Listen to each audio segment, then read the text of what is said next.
Bull Shoals Lake. The beauty of the place is astounding, and its reputation as a bass fishery is legendary. But its waters, cold, clear, and deep, can at times frustrate even the world's greatest anglers. There we go. You can be on top of the world one day and on your way home the next. Perhaps more than any other lake, a lead here is nowhere near safe. Jason Christie rockets all the way from 11th place into the lead. The Ramada Quest.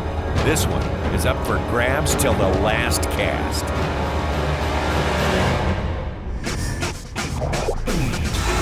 Clair's on top of the leaderboard. Down, 1 ounce, Parker here. Gavin Sandan, shot to the door, a number 4. It's the Bassmaster Elite Series, Ramada Quest. Hi, welcome to the Ramada Quest. I'm Tommy Sanders, and that's it right there. That is the Bull Shoals Dam. 60 years ago when they built that thing, it was the 5th largest dam in the world.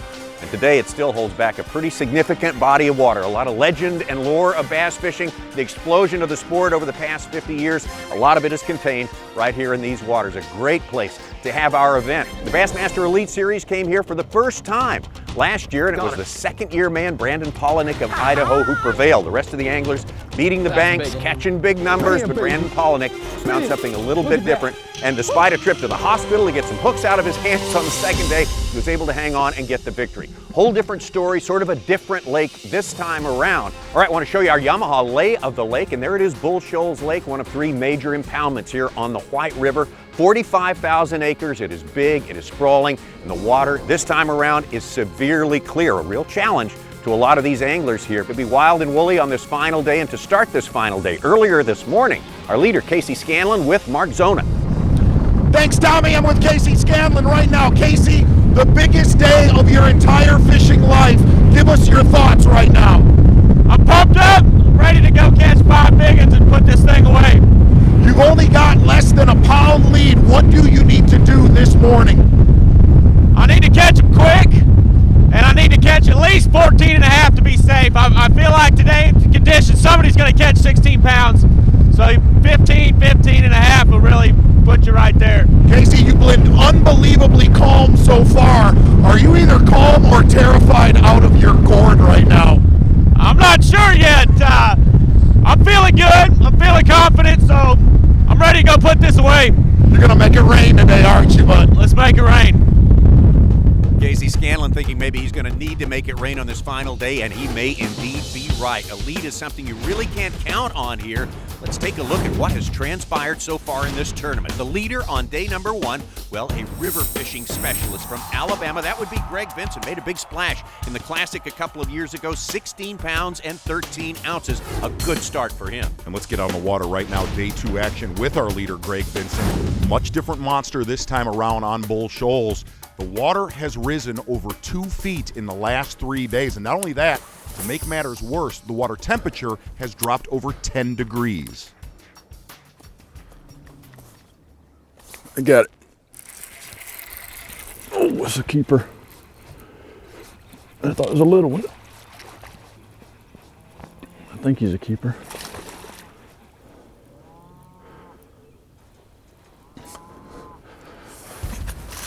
I think he's gonna make it. So Greg Vinson feeling very much at home here on Bull Shoals this time around, and it shows for the second day in a row. Vinson retains the lead. Man, I can't tell you what a grind it was. I'm real happy with that weight. You know, the bite was real slow. The bite for me is changing every day. The fish are moving around a lot. They're changing, you know, where they're setting up, and I've just been chasing them the whole week. It took me a long time to figure it out, so I was a little upset with myself for taking so long. I think I could have done a little better with that, but I'm excited about going out tomorrow because I learned a lot more about the area I'm fishing. Great job for 2 days, but Greg Vinson would soon learn that a lead is elusive on Bull Shoals. After day number 3, Vinson was out. The man who is in, the second-year angler from Kansas, Casey Scanlon. you know, there's still a bunch of fish out there. So this is a great lake. It's fishing awesome right now. So I'm just going to kind of do the same thing I've been doing, and hopefully it gets a little better tomorrow. Casey Scanlon, the second-year man, in perfect position. The lead going into the final day, but it's a slim one. Look at that, only 12 ounces, and look at 6 pounds separating the entire top 12. Day number 4 is when it's really going to start to get crazy. Things exploding on Bull Shoals. Check out Jason Christie in position number 11 going into the 4th and final day. Whenever something like this happens, it's meant to be. After the second day, I pull up out here with like 5 minutes left to go, and I have 4 fish, and I told my marshal, I said, last cast, and I throw out there, and I'm dragging, I get a bite, and I get a 3-pounder. I boat flop it, pull the trolling motor up, and as I'm taking off, I put that fish in the live well. That fish gets me in the cut. So it's just, when it's meant to be, it's meant to be. The Bassmaster Elite Series Ramada Quest is brought to you by Triton Boats, Bass Pro Shops, Mercury, and by Skeeter Boats.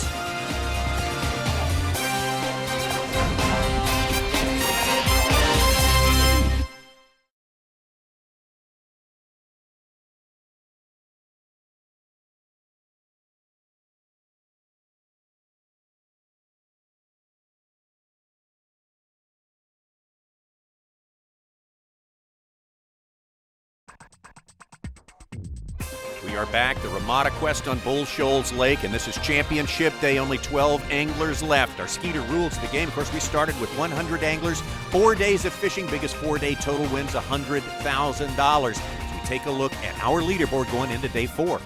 Casey Scanlon, our angler from Kansas, the leader by only 12 ounces. But we mentioned before we went to break that Jason Christie had something incredible happen. Let's see the results of what happened first. He came to the Bass Pro Shops Bassmaster Opens last year, won 2 of them, qualified for the Bassmaster Elite Series. This is his rookie season here, but he is no rookie. Give me a little love from Park Hill, Oklahoma, Jason Christie. That Berkeley Havoc weighing bag has got a big, big bulge. 38 pounds, 8 ounces, looking for 12-10. He's got 5 fish, all alive, flippity flop. What do we got? 18 pounds even. Jason Christie rockets all the way from 11th place into the lead. Jason Christie crushes him on Championship Monday. Well, I'd like to say I knew what I was doing, but I went back to the same creek I've been fishing all week and started out flipping in a little pocket. Didn't get a bite, and I was running around to the next pocket, and the whole creek was glass common. When I came around, they were schooling. I don't think people realize how many fish are in this lake. I'm not kidding. It was a 300-yard stretch, 50 yards wide. They were coming up everywhere. And I was crazy. I almost drove through them. I thought they were little spots. And I thought, well, I'll stop and catch me a limit. And it was koosh, koosh, koosh. It was a gift out there. I mean, it was just like somebody saying, here, take these fish and back to the weigh-in. It was awesome, and I ended up staying the rest of the day. Well, we just absolutely had to show you what happened at the weigh-in, because what happened with Jason Christie took place in the first hour and a half of his day. He caught a limit that put his total at 56 pounds and 8 ounces, 18 pounds of fish. And now, after that, there were 11 other anglers whose job it was to catch him, including the man who started the day with the lead, Casey Scanlon. Casey Scanlon and a lot of our guys in the top 6 focusing on smallmouth bass deep, 15 to 30 feet of water. And Casey Scanlon really not running that far from our takeoff, only about a 10-minute run. But here's the reason the presence of smallmouth have been so abundant this year. Clear water and the cold front really knocked those largemouth back. Except for Jason Christie, Scanlon will have his work cut out for him. I'm not that great at drop shotting. We're looking at them on the graph. I have tried dropping this tube down on a few of them, but they've been spitting up pumpkin seeds in my live well. And I think that's why that color tube's working. Yesterday I actually hooked one. It felt like a real good one. I brought him to the boat and he just came off. and I had the pumpkin seed hooked through the back. So I think I just pulled it out of his gullet, but they're eating those things, and I think that's why this color is working so good. I want you to take a look over Casey Scanlon's shoulder right there, and this little 100 to 150 yard stretch has paid big dividends throughout the entire week. Casey Scanlon has caught 20 to 30 keepers every morning right here. This is the only bite he would get early on this final day. Whether it's the drop in temperature or lack of wind, something has changed in Scanlon's area. Come on, fish.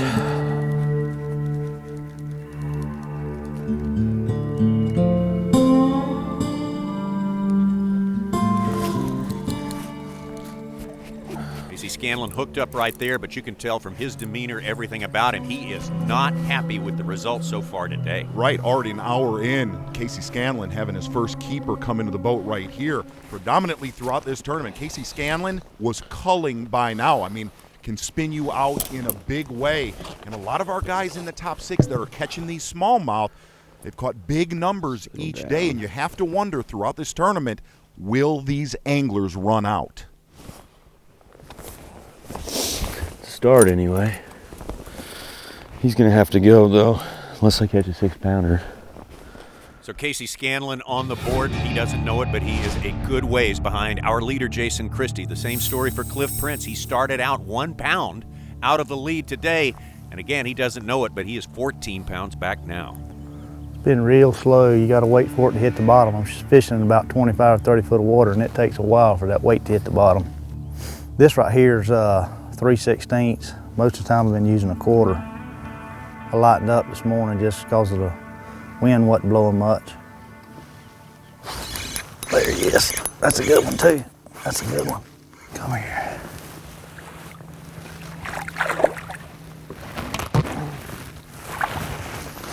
I think he'll make it. That's the way to start out the day right there.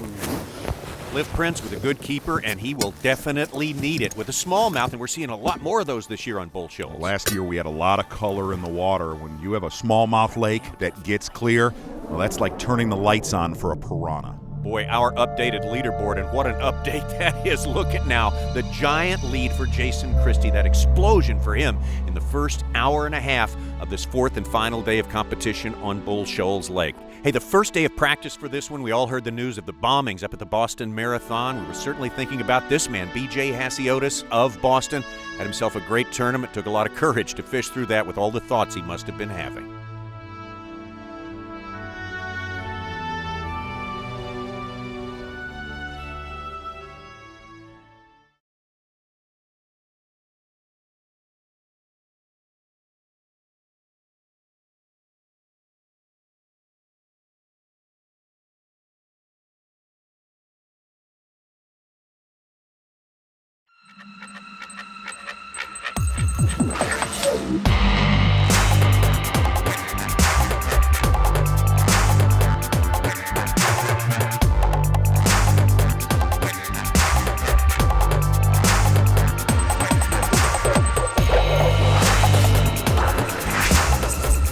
Welcome back to the 3rd stop of the year for the Bassmaster Elite Series, the Ramada Quest here on famed Bull Shoals Lake. And on this 4th and final day of competition, a dramatic turn of events as you look at our leaderboard. Jason Christie started in 11th place. He has knocked out 18 pounds already, leaving guys like our former leader, Casey Scanlon, scrambling. And we've waited the entire event to see a big bag of largemouth, but nobody saw Jason Christie catching 18 pounds this morning, and I would say fair to say, us included. Casey Scanlon fishing deep the whole tournament. He has already punted and going up shallow.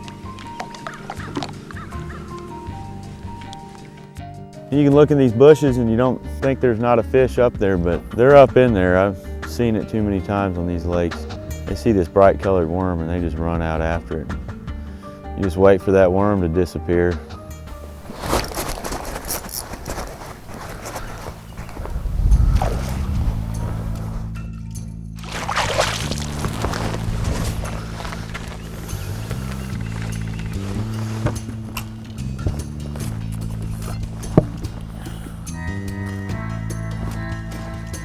Three little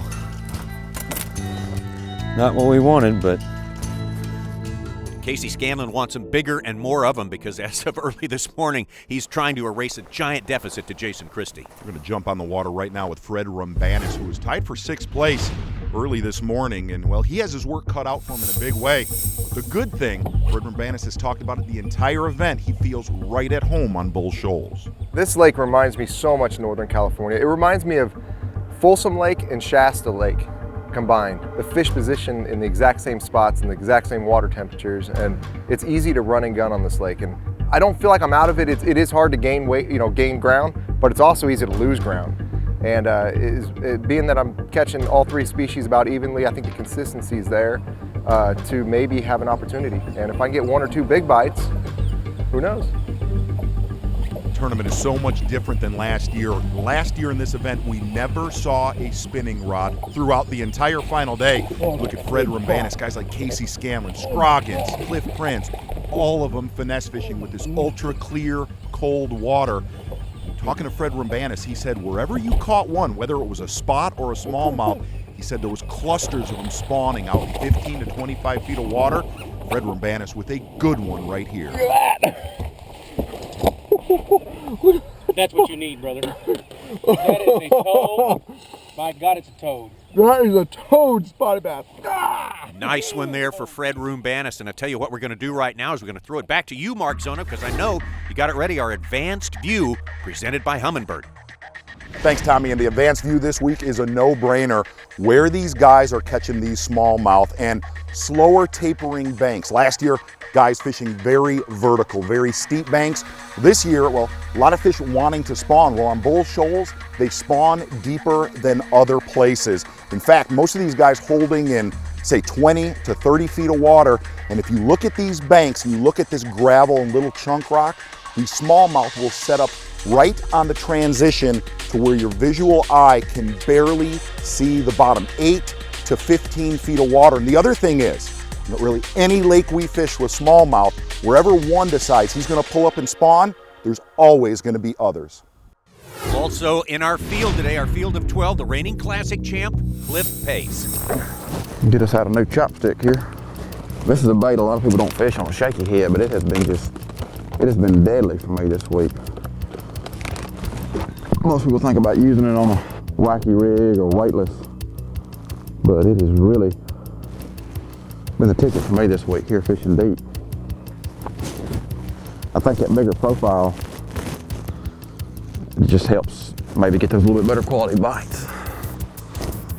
I'm sitting in 25, I'm throwing in about probably 15 or 16. It's just real flat in here. You can kind of look at the bank and see, what you got, and then you find you a big rock or something out there. That's where most of your bites will kind of come off of. Get around something out there that's a little bit different.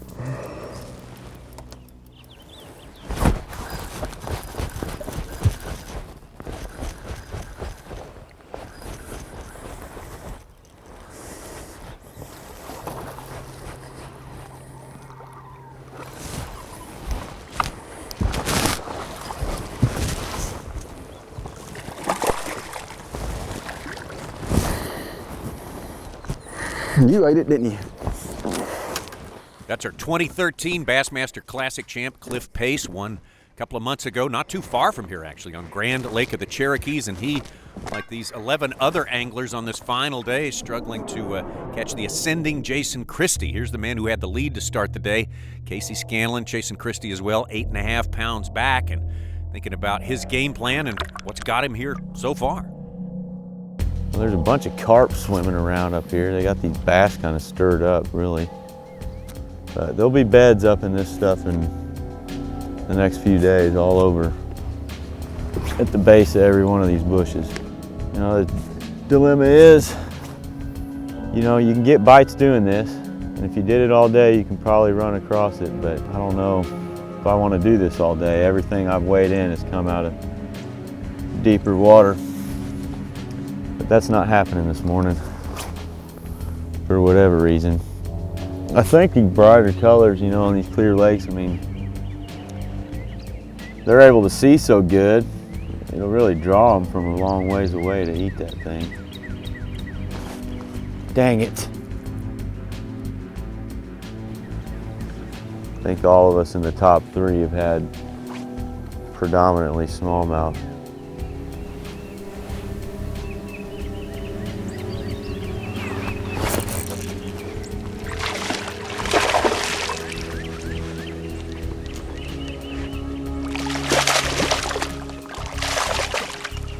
Really, a lot of anglers before this tournament started throughout practice had a lot of fish spawning, but when that water rose, they could no longer see a lot of those deep spawners. Guys like Casey Scanlon that got up on the bank after that water had risen, those fish were very, very hard to catch. So Scanlon, another keeper as he works toward his limit there, now stands 6.5 pounds behind Jason Christie. Any of these guys who can catch close to what they caught on average over the first 3 days can put themselves right back in the race after this Christie explosion earlier.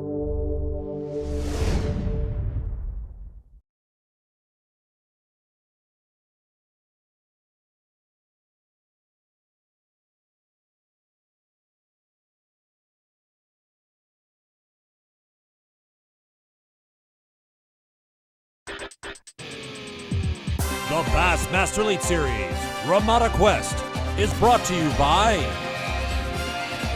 Nitro, Evan Williams Bourbon, and by Minn Kota. Bassmaster Elite Series Ramada Quest, and the big fish of the tournament came on day number 1. The Carhartt Big Bass of the tournament, Bradley Roy, 5 pounds and 6 ounces. Haven't seen one quite that size in the days since. Now go back out on the water with Jason Christie. Certainly the story of this final day. Of course, he got his year off to a big start, 2013, going into the Bassmaster Classic. He was the favorite. Absolutely. He's hot coming off an FLW win last week. This only his 3rd Bassmaster Elite Series event. And what he did on the water this morning, well, we did not expect it, and Jason Christie is absolutely on fire. I'm going to track him right now. About an hour from our takeoff, Jason Christie said words cannot describe how many fish were schooling in this creek right here earlier today. 18 pounds in the first hour and a half. Now, typically at one of these tournaments, we only have cameras with the top 6 guys to start the final day, and in 7 years, the Bassmaster Elite Series, no one out of that top 6 has ever won. But this one, well, this story is just a little bit different. This morning what was good, it was slick, and you could see they're still doing the one. I mean, they're just barely busting now. You'll see one, but this morning what you could see is you'd see that school of shad come up and get nervous, start hitting the top, you know, and it gave you like 30 seconds to get there. I mean, then you just waited, then they'd blow up. Every time there's been some commotion, like this morning I noticed whenever they'd start breaking, you know, I'd have my trolling motor high and I'd go to kick it and they would start up again. Whenever you get in a groove like this, you just make good decisions. You put yourself around the fish. You know, I knew there was big fish in that creek.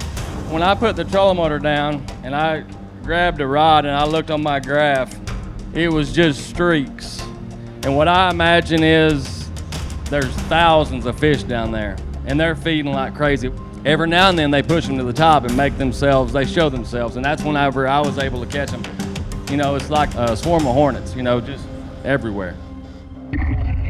Thousands of bass under the water, herding these schools of little shad, only about the size of your pinky.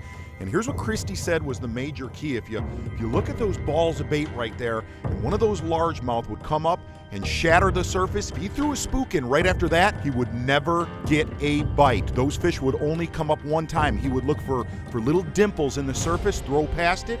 That's when those largemouth would crash his topwater. As we watch in amazement at Jason Christie's climb up the leaderboard, we're reminded of the final day heroics of another angler, one who just happens to be in our championship field today. In 2008, Terry Scroggins was just 9 ounces away from missing the final cut to 12 in the Lone Star Shootout on Falcon Lake.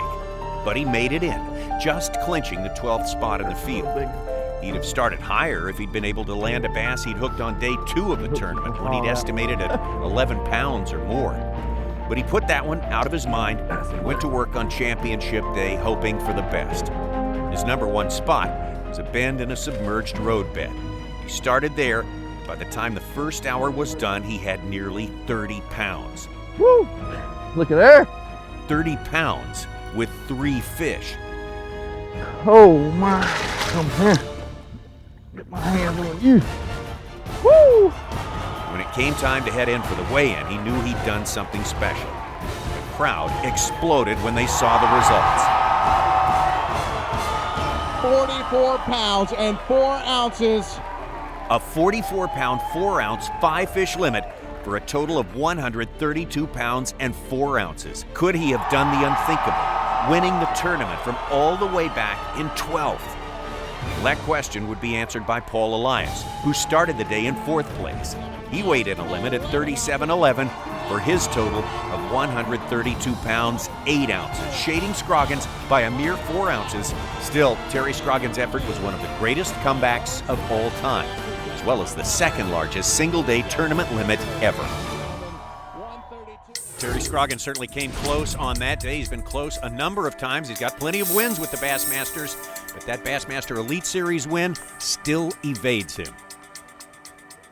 Man, I should have won, 4, 5, 6 of these elites, and I get them in my hands and they just slide away. It's like holding a football with grease on it. You just can't hang on to it. I don't know.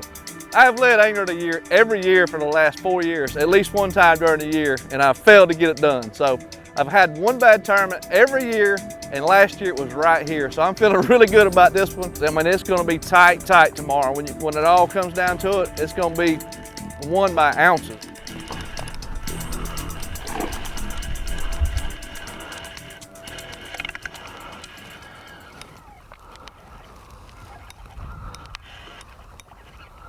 Big old spot. Well, that one there might help.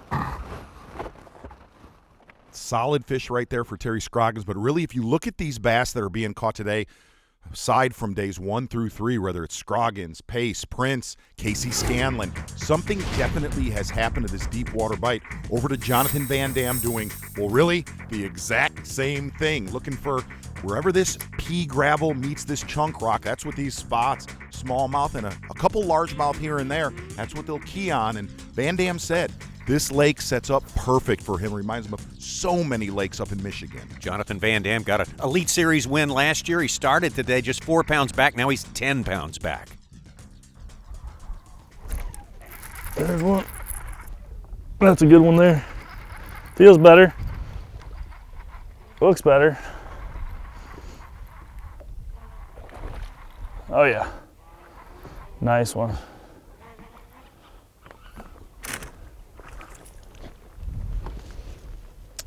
That'll help the cause. This one's got a coal beam hole in him already. Jonathan Van Dam with a smallmouth keeper that's got a little bit of experience on him right there. He needed that keeper.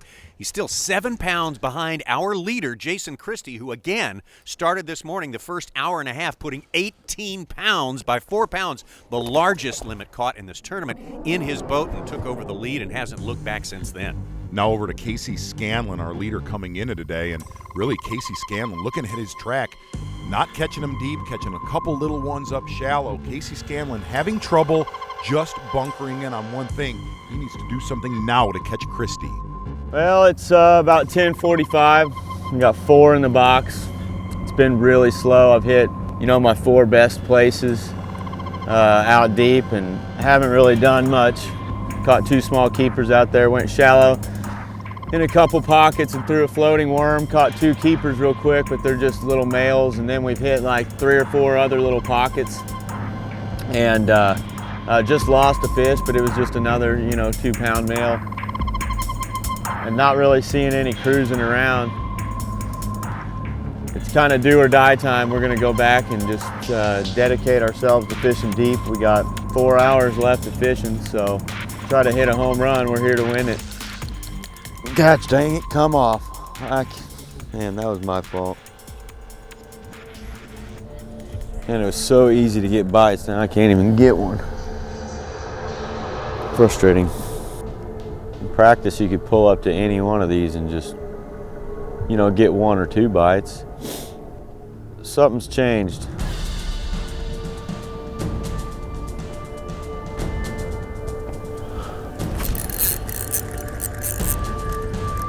He don't feel like the right size. God darn it. Couldn't catch up to him. God.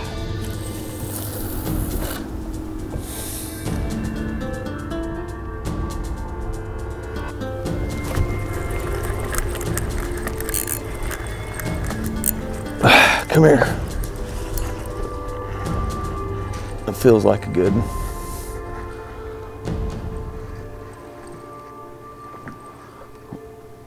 Oh yeah. Come here. Yes.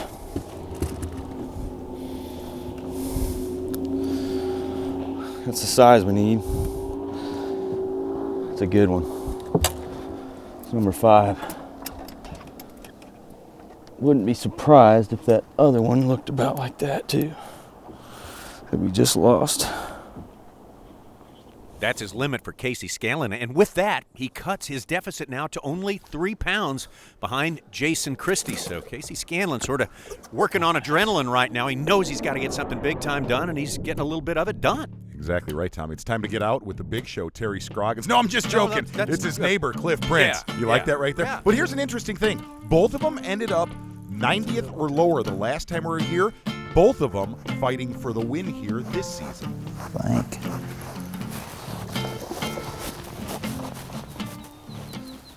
Large mouth.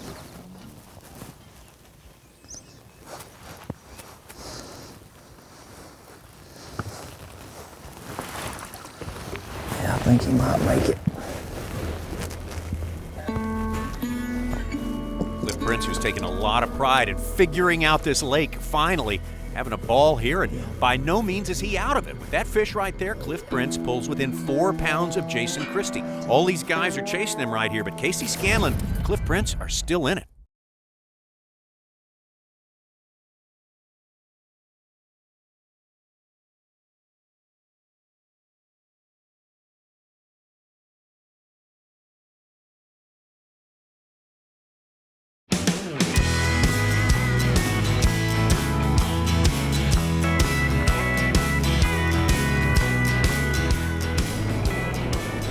Bassmaster Elite Series Ramada Quest on Bull Shoals Lake, 3rd event of the Bassmaster Elite Series season, and Toyota Bassmaster Angler of the Year points. So important. That's how you get to the Classic. It's how you get to postseason.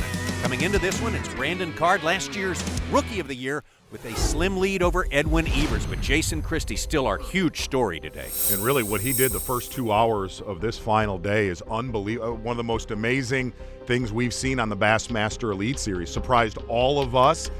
In those first 2 hours, these fish were going ballistic on these big balls of small shad. Do you see what he's doing right here? Doing circles with his boat, trying to ignite the schools, stir up the bait fish, and get them to start crashing the surface again. And really, if you look at what Jason Christie's done this whole event, he's caught them different every single day of this tournament. Jason Christie can do no wrong right now. But it just takes throwing that spook over the right one out there. Man, it's just been one of them mornings, you know. I pulled in the pocket this morning, flipped bushes, and that didn't work. It was too calm, and I was coming back here to flip them bushes back there. And when I rounded the corner, there was 400 yards they were busting shad. I actually thought it was little fish.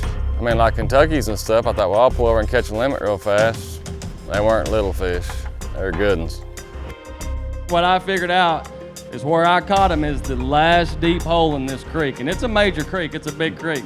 It's like the last 50 foot of water and then it flattens out. So these fish are grouped up. I hung around in the area all day because I knew I needed a big fish to cull, so I knew they were there. Man, it happened so quick. I mean, I think I caught a limit in 7 or 8 casts. To be 55 degrees and watch them jump through the spook and land back in 50 foot of water is just awesome. And then they kind of quit. And there was one group that kept coming up at the mouth of this pocket. And I fired over there and I catch a 4-pounder. And I thought, well, it's over, you know, that's it. I'm gonna be 3rd or 4th or something like that. They come up one more time and I fire back out there and I catch a 5-pounder. It was really a lot of fun. But I tell you what, once they shut off, it was done. That picture right there, that 5-pounder, the anchor fish, and that 18-pound limit that Jason Christie put in the boat earlier this morning. We're going to call that our Evan Williams Bourbon Shot of the Day. Tommy, that's the Evan Williams Bourbon Shot of the Week. I think you're right about that. Let's go back out to Cliff Prince of Florida. What a great season he's having, a top 5 finish down at Lake Falcon and doing so well here at Bull Shoals. Man, I've got 3 that I need to get rid of. They're darn sure not tournament winners, that's for sure, but it's early. I mean, yesterday I probably didn't have a limit that I would have weighed in yesterday. I probably didn't have about 10 pounds yesterday at this time, so we still got the better part of the day going, and with this wind picking up, I think the fishing's gonna pick up. So y'all stay tuned.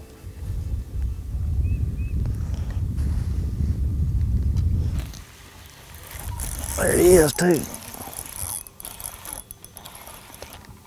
That feels like a pretty good fish here. I feel some head shaking. See that throbbing? I better get down there and get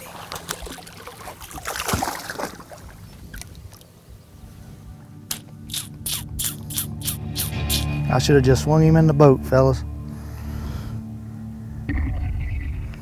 Oh, you son of a gun, you come on. Well, Cliff Prince, who was culling, admittedly, but still, he could have used that one. Think about it, Cliff Prince still just 2.5 pounds behind our leader, Jason Christie. So Cliff Prince feeling an extra sense of urgency right now. He's got to pick it up and keep fishing on here. Exactly. We're going to get on the water with Fred B.A.S., who is definitely mounting a charge right now. Fred B.A.S. laying his little shaky head worm down. Fred B.A.S. going to a swim bait, trying to put this one away. You know what the craziest thing is? My biggest fish I've weighed in 3 days has actually been a spotted bass. I caught one about 4 pounds the first day. And then my second biggest, probably a smallmouth. I was culling spotted bass with 17-inch largemouth. So you never know what you're gonna hook, and they're all quality. And that has been the beauty this time around on Bull Shoals Lake. Fred B.A.S. said this lake reminds him of Shasta, Folsom, back in California where he grew up. And these lakes, whenever you're swim baiting like he is right here, those smallmouth have a huge strike zone, not a 1 to 2 foot strike zone. Potentially in this clear water, these fish can track a bait from 20 feet away. Fred B.A.S. with a good one right here. That's Molly. Good keeper for Fred B.A.S. Despite what happened early this morning, he's been moving steadily up the board. Now he's just 1.5 pounds behind Jason Christie. So all of these guys have really got to turn it on in the final minutes. I figured one of those guys in the top 3 is going to bring in at least 14.5. Somebody's going to catch him. One more right here. Oh gosh, darn it. I honestly don't think there's a fish left. I don't have time to re-rig nothing. This tournament was dominated by finesse deep water fishermen coming into this final day, and you could tell something has changed in a big way. Cliff Pace said, no doubt in his mind, they went shallow. Terry Scroggins said, no doubt in his mind, they have suspended out deep. So Tommy Sanders, Casey Scanlon has one thing to do, and that is put him in the boat now.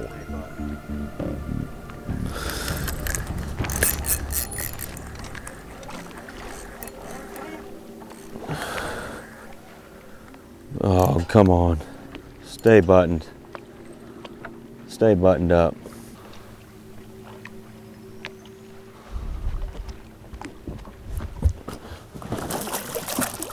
Yes!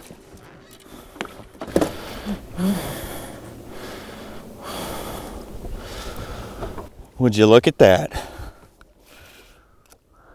Yes. Oh, you can tell in Casey Scanlon's breathing, he is definitely nervous. And you can't say that throughout this final day that he has spun out or got away from his game plan.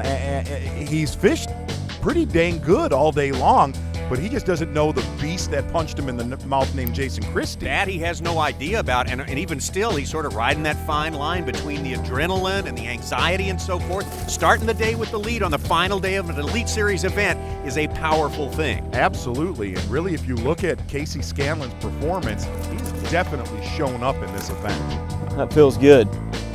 God, that feels good. I need another one of those right here, right now. Same pattern, Had to go run some new water. A little bit of fishing time left for Casey Scanlon, maybe just a few more casts. We already know what Jason Christie weighed in, 18 pounds. What do the rest of them, B.A.S.S, Scanlon, Cliff Prince have? We're about to find out. The weigh-in is next.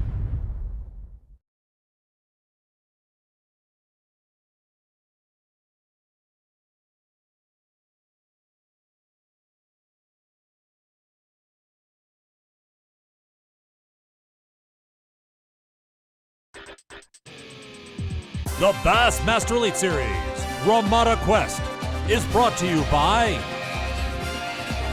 Berkeley, Humminbird, Toyota, and by Yamaha. Bassmaster Elite Series Ramada Quest. We are ready for weigh-in time at the Bull Shoals White River State Park.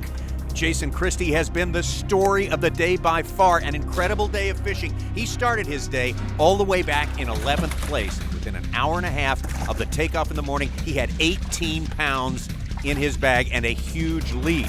This is his rookie season, and he's looking to win his first Elite Series title. Well, it was kind of a crazy morning. You know, we had slick, calm conditions. And I went to the same area that I've been fishing all week, and I pulled in and I flipped a row of bushes. That didn't work, and I was running around the corner in the back of the creek to flip the bushes, and they were schooling out in the middle, and I thought they were Kentuckies. I thought, well, I'll stop and get me 3 or 4 or a limit of Kentuckies, you know. Dude, I throw out there, and it's like 2.5 pounder, 3 pounder, 3 pounder, 4 pounder. I mean, it was 2 hours straight pandemonium. It's crazy for me. It blows my mind to be out there in 40 or 50 foot of water and 4 and 5 pounders blowing up. And it was everywhere. It was as far as you could see. And I just put the boat in the middle of it and went to chunking, you know, and it was crazy. I mean, I've never had a day of fishing like that where you think that you're going to catch them flipping like you have most of the week, and you end up setting over 50 foot of water catching them on a spook. You know, it was great. This next angler is quite possibly the hottest angler in the universe. He came to the Bass Pro Shops Bassmaster Opens last year, won 2 of them, qualified for the Bassmaster Elite Series. This is his rookie season here, but he is no rookie. Give me a little love from Park Hill, Oklahoma, Jason Christie. That Berkeley Havoc weigh-in bag has got a big, big bulge. 38 pounds, 8 ounces, looking for 12-10. He's got 5 fish, all alive, flippity flop. What do we got? 18 pounds even. Jason Christie rockets all the way from 11th place into the lead. Jason Christie crushes them on Championship Monday. Starting in 11th place, Jason Christie has sent shockwaves through this crowd. No one can really get a grasp on what he's done here. And you could tell as each angler was weighing in on this final day, they would put their fish on the scales and have a decent day, but stunned on what Christie did. These guys just cannot knock him out of that hot seat, even the classic champ, Cliff Pace. Cliff Prince weighs in, he can't do it either, and with 2 anglers left, Christie's still in the lead. Give me some noise for Big Show Terry Scroggins.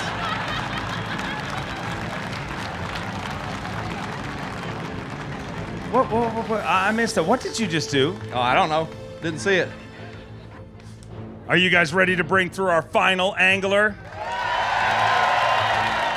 He started out today in the lead, took a win already at the Bass Pro Shops Bassmaster Open level, looking for his first ever Elite Series win in his first ever Elite Series 12 cut. From Kansas, welcome Casey Scanlon in his first ever Elite Series 12 cut. Can he pull it off? Had a giant lead over Jason Christie.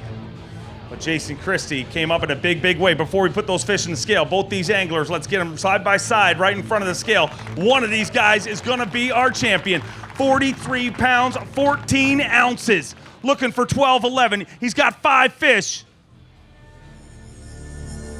10 pounds, 13 ounces. Jason Christie makes history with the greatest rally in Bassmaster Elite Series history. coming all the way from 11th up to 1st place. Let me hear it for your Bull Shoals Ramada Quest champion, Jason Christie. Crushes them on day number 4. Championship Monday belongs to Jason Christie. Hey, let's everybody give it up for the greatest comeback in Bassmaster Elite Series history, our champion of the Ramada Quest, Jason Christie. Come on. Come on, man. Jason, not bad for a Monday. That's a pretty good Monday right there. No, this is the greatest Monday ever. I mean, you know, I don't mind going to work on Monday. I tell you what, obviously you wouldn't have come out here and thrown in with these Elite Series boys if you didn't think you could compete, didn't think you could win. How nice is it to have that out of the way so quickly in your rookie year, I should say, your rookie season? You know, it means a lot. These are guys that I watched on TV whenever I was 15, 12, 20 years old. You know, they just been around forever and they can flat catch them. And to compete with them, that means the world to me. Real quick, you do appear to be a little bit stunned right now from what just happened on stage. We have seen incredible runs. Skeet Reese years ago, Kevin Van Dam. You're starting one of those runs right now. We could tell yesterday during your interview, you're feeling it. You know, I am feeling it. It's one of the times whenever you're making good decisions. You know, fishing's all about decisions. Everybody can catch them. It's all about the decisions you make throughout the day, and I just feel like right now I'm putting myself around the fish and I'm making good decisions. All right, great job. What a comeback. Greatest comeback ever in the Bassmaster Elite Series. Let's hear it one more time for our champion, Jason Christie. Let me hear it for your Bull Shoals Ramada Quest champion, Jason Christie. Crushes them on day number 4. Championship Monday belongs to Jason Christie. Lake Dardanelle on the Arkansas River. A lot of history here. 5 years ago, it was Mark Menendez banging and scraping his way into a remote stretch of water to knock out the Elite Series win. 16 pounds, 3 ounces, and Mark Menendez takes the title at the Diamond Drive. And 10 years ago, current Bassmaster Classic champion Randy Howell got his very first Bassmaster trophy here. Randy Howell, your champion! Also 10 years ago, this. Whoa! Whoa! That's what I'm talking about! Greg Hackney, and one of the most famous fish catches in history. Godzilla ain't got nothing on me right now. And now, 10 years later, it's Hackney charging to the lead again. Brand new leader in Greg Hackney. Putting together 3 days that have the win within his grasp. Look at there! Whoa! But he'll need one more monster day to get it done. At the Bassmaster Elite at Lake Dardanelle. The highest of highs, the lowest of lows. That's Bassmaster Elite Series. Greg Hackney setting the scene for a real interesting tournament on Lake Dardanelle. How did we get here? Let's take a look back to day number 1, and here's Grant Goldbeck trying to turn around a bit of a disappointing season so far and does it in fine fashion. Day number 1, 20 pounds. There he is, Greg Hackney in second place after that first day. An excellent 21-plus day, almost 22 pounds of fish. And there's your leader, John Cruz, hanging in there in AOY points just outside that classic cut, but he's making up some points at this one here on the Arkansas River. In a big way, John Cruz very consistent in the Elite Series. Not getting a lot of bites, but they would prove to be the right ones. There we go.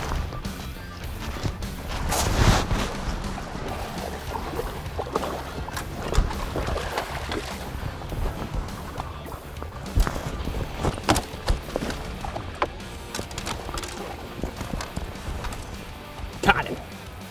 Got him. That's what I'm talking about, baby. I thought he had it. I thought he had it right in the meat, so I was scared to swing him. Chunk. Third cast on that. I never felt him hit it. It just felt weird. Like I just lost track of the bait. And that's how a lot of them have been hitting it. And I just had an instinct. I was like, that's him, that's a big one. But I'll say that on a couple 2-pounders later, so. There he is. Big one. Big one. He absolutely smoked it. Day one leader John Cruz, absolutely no let up in this guy on day number 2. Out on the water with Grant Goldbeck, day 2 action. And Grant Goldbeck having a big day 1, trying to keep things together. Come out of there. Come on out of there. What are you? Please be a big one and stay on.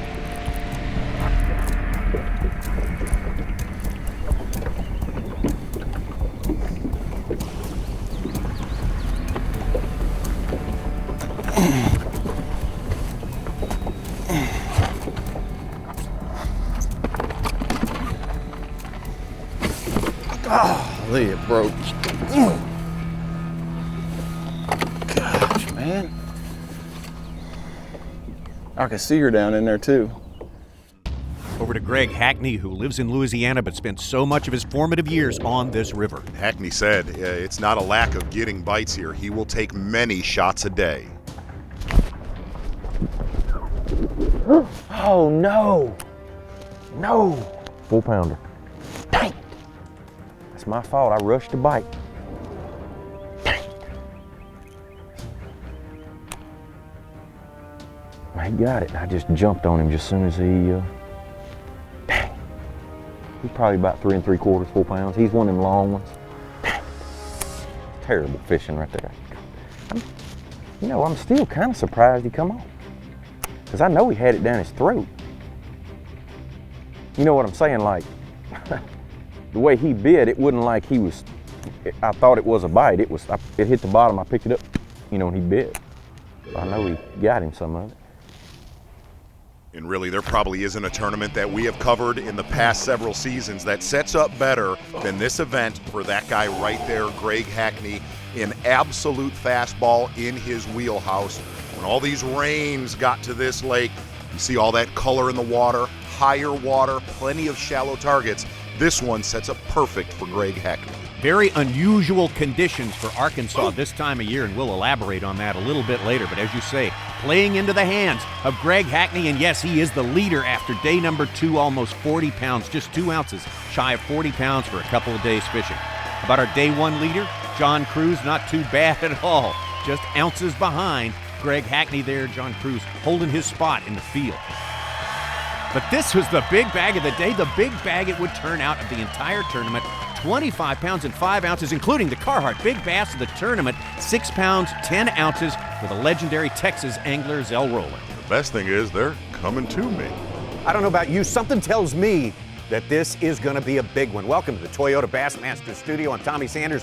Welcome to the Bassmaster Elite Series, the 5th stop of the year. We're already into the back half of the season now, and a big-time field with a lot of hungry guys out there wanting a victory, and some of the names we're seeing pop up over the first 2 days of competition. Very, very impressive. A lot of legends of bass fishing on a legendary piece of water. And Mark Zona, since 2009, when Mark Menendez won up there, this Dardanelle pool has undergone a bit of a down cycle, as they sometimes do, but it looks like to me things are coming back in a big way. Yeah, back in a big way is an understatement. Right now, a ton of bass, 3 to 4 pounds biting. And the other side of it, Dardanelle, being a part of the Arkansas River, the fish want to live shallow on any river system, but when you put all of that color that you just got to see from that footage, those fish want to live shallow. They do not want to head out deep, and it will be a typical shallow water tournament. Shallow cranking, shallow jigs. You're going to see some bladed jigs. And not only that, it's a tournament of timing. The reason why, there's different areas of current on this lake, and if you hit one of those areas where that current is flushing, all right, Tommy Sanders. Not only that, whenever we have a tournament that's post-spawn, you look at West Point last year when Skeet Reese won, the weights are so tight because the guys are catching the same size fish. This one will go down to the last hour. All right, we love all the tournaments, but when it goes down to the last fish, we love those tournaments just a little bit more. And how about this one? Greg Hackney, a decade after his famous Godzilla moment, takes the lead heading into day number 3, and we've got that coming up. Get in here! Get in here! The Bassmaster Elite Series on Lake Dardanelle is brought to you by Yamaha, Skeeter Boats, Bass Pro Shops,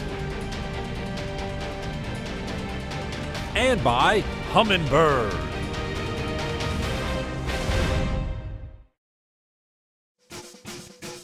Welcome back. It's the Bassmaster Elite Series, the 100-plus best anglers in the world competing all season long. We're past the halfway point of this season. And this is event number 5, Arkansas River. And this pool is known as the Dardanelle Reservoir. It's a very, very exciting tournament we have going on right here as we launch into day number 3, and very much a part of Toyota Bassmaster Angler of the Year points race this year is Gerald Swindle having a good week here on Dardanelle. Exactly right. Gerald Swindle kind of been bouncing around with a jig and a bladed jig. The thing about Gerald Swindle, he has ran into many, many big flurries all week. First cast. That's right. Warming up. Oh, I'm about to. Well, there you go. And some guys say maybe that's bad luck to catch one on the first cast. I don't think anyone's going to throw that one back, though. Let's get over to Greg Hackney, our leader, after 2 days, almost 40 pounds of fish in a very special spot he's found on this river. Exactly, a very diverse area. Hackney fishing all the way back in the Illinois Bayou area, and he's fishing an old strip pit. His boat is actually sitting in about 20 feet of water, even though he's fishing only in 1 to 3 feet of water. It's just an old gravel pit they dug out long ago, and a lot of these fish still getting up, spawning, a lot of fish pre-spawn, a lot of fish post-spawn in this area, and that right there is, Tommy Sanders, it's the Evan Williams Bourbon shot of the day of the week. I would think so. What a great shot of that fish catch. Greg Hackney in a spot that, as you mentioned, the watercolor suits him perfectly. Also, probably tickled about the fact he has no other company in that particular area.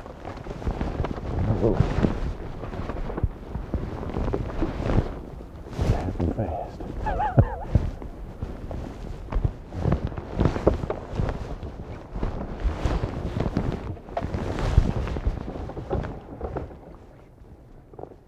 Now that one bit. I hopped that jig up and it.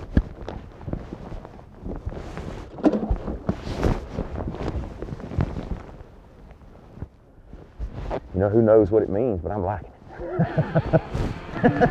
Well, what the rest of the field may not like, Greg Hackney is catching a ton of 3-pound bass. Yeah, numbers no problem, he told us, and Greg Hackney, this old hand at the Arkansas River, has found conditions just exactly the way he loves them, and he is going to town in a big way. Greg Hackney with the lead after 3 days of fishing. So now our field is down to 12 anglers, and look at some of the names on this top 12 leaderboard. We got Rick Clunn, Keith Combs, maybe the hottest big bass guy in the world right now, Jason Christie, last year's hottest angler in the sport of bass fishing. Man, we have got a lineup. We have got a big bout coming up on day number 4, and we'll have that to you. But right now, Dave Mercer in 6 seconds. Moments away from takeoff here, and we decided to ask our pros this week, not a question, but we wanted them to impersonate the people they travel with all year. And we're asking you to impersonate another Elite Series angler. Anyone you want. 6 seconds, go. My name is Aaron Martins, and I'm in better shape than anyone out here. I eat better, I drink more water, and I catch a lot of bass. I knew it. I knew it. You know, that was pretty good. You know, I knew I'd catch 5-pounder. I knew it. I knew it. I knew it. Do you have any Elite Series impersonation? What's that? Talk says, I knew it. I knew it. An impersonation of an Elite Series pro. Impersonation, what does that mean? How about a Trip Weldon? I can't do a Trip Weldon. I have to get down on my knees and stuff, and I can't really do a Trip Weldon. Dude, like a 6-pounder. Smashed it, dude, and I was like, bro, what? Bro. Cliff Crochet. Let's see. How about Marizo, Shimizu? I don't know. Marizo? Yeah. Big Mama? Marizo, Big Mama. Give me a Big Mama. Big Mama. Oh, golly, I got a big old pig. I can't do a Tommy Biffle. That's just Tommy Biffle. This is my creek. I want from this right here all the way down to the dam. It's about a 7-mile section. 6 seconds. You got any impersonations in you? I'm gonna cut you. Who are you impersonating? Ish. Ish is always saying that. So it's an impersonation of Ish impersonating you. That's right. I like Biffle's my favorite. I'll cut you. Where's your girl? I'm fishing all of this. Oh, I got Biffle, but I can't get my shorts on right now. Biffle's the only guy I ever known to get fired from Hooters for wearing too short of shorts. What are you laughing for? You're supposed to be professional holding that camera. Does it concern you that you are kind of the #1 person impersonated? I can believe that.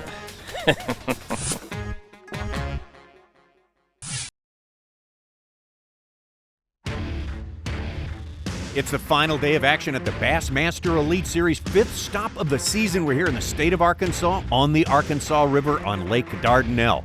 There's our top 12 who remain shooting for the $100,000 first prize. Look at the names in there. Rick Clunn, the legend, and let's take a look at the man in charge right now. With the lead is Greg Hackney. Greg Hackney, who's made $1.5 million with the Bassmasters over the last decade or so, but really only one Elite Series victory, and that was way back in 2006.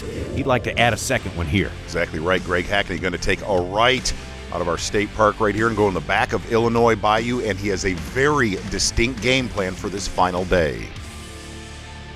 I mean, kind of my plan is today, if we do leave out of here, it'll be the last 2 hours, go up the lake. See, there's no current this morning, doesn't look like, or I couldn't tell. But probably what it'll do is backflow, today. And then maybe it doesn't do anything, I don't know. They just, Corps engineers, they have a tendency to do whatever they, definitely whatever they want. Because I've seen this here before, those fish will be up in that grass. Well, they pull that water and they'll just pull out in front of it.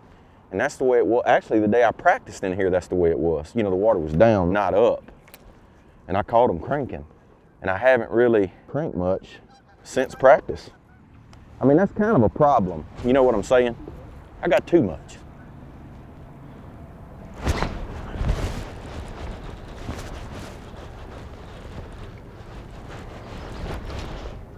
Can't tell. I don't really think he's at. Oh. Maybe better than I think. Let's get in here. He's a little better than I thought. Oh, hair lip.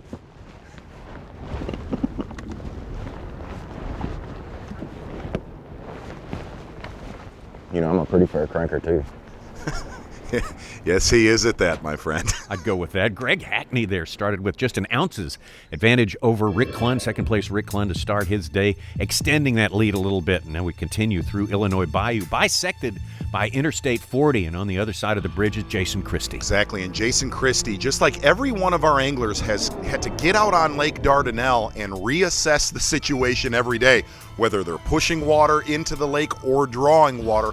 Every day of this tournament really has turned out to be its own tournament in itself. Looks like the water may have come down 3 or 4 inches, which is okay. We just want it to be coming up. Yeah, the water actually has dropped 22 degrees. It was almost 80 in here the last day of practice, and then it's dropped. It's 58 now. But that's probably helped the bank beaters, because if it would have stayed up there, this would have been, I'm not saying it'd have been one offshore, but a big part of the fish would have been caught out away from the bank.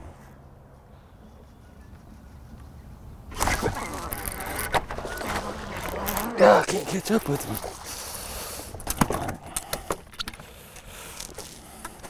Couldn't get my hand on the reel.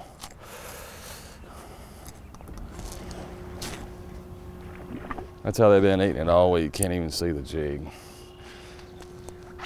It's a good thing, because I wasn't prepared, and something's not right, because it took me, that was 3 flips across that weed bed that he finally bit. Jason Christie, about the only angler in this top 12 who has improved his weight each and every day. As we head out now to the legend, Rick Clunn started this day in second place. Rick Clunn fishing up in Piney, and he said areas where the water constricts, where it narrows down and creates current, something he learned on Lake Guntersville years ago. He said magically when this happens, big bass show up. The combination of the spinnerbait and the crankbait.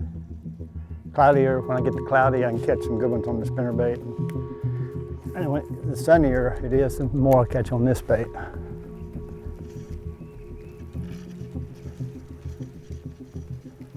Or if they're not biting good, I'm just trying to cover water.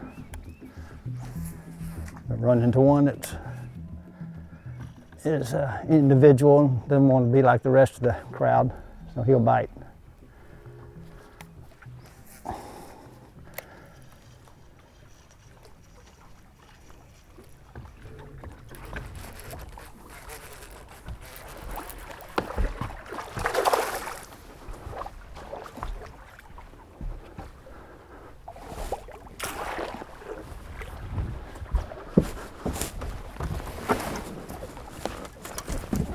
Clunn doing his best, starting the day in second place and hanging in there so far. A lot of fishing left to go as we head over to Mike Iaconelli. Started this day in 11th place, but he's feeling confident. And Mike Iaconelli really having a couple tough seasons on the Bassmaster Elite Series. Kind of turning it around here. On day number 1, Iaconelli fished way up this river, about 30 miles up the river, having a horrible day, but learned something. Learned a little creek across from Illinois Bayou and has lived here the entire tournament. Throwing a half-ounce bladed jig and just kind of feathering it through that grass. And Mike Iaconelli has put the right ones in the boat since day 1. Michael Iaconelli, you see him at the bridge there. In every tournament we've seen here on Lake Dardanelle, those bridges are going to play important for someone somewhere in that field. Now over to Jason Christie again. He's been the man on the move up the leaderboard throughout this event. Christie said anything in the morning really has been a bonus. He's waiting for that water to move. Whether it backflows or comes in, that is the key time. Well, with this water getting muddy like it is, they've all been on the outside, but with it getting muddy like this, you got to fish a lot slower, try to cover everything.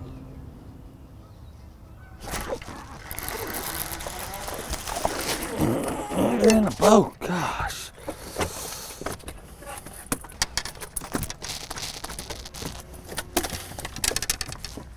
I'm not doing a very good job of landing them.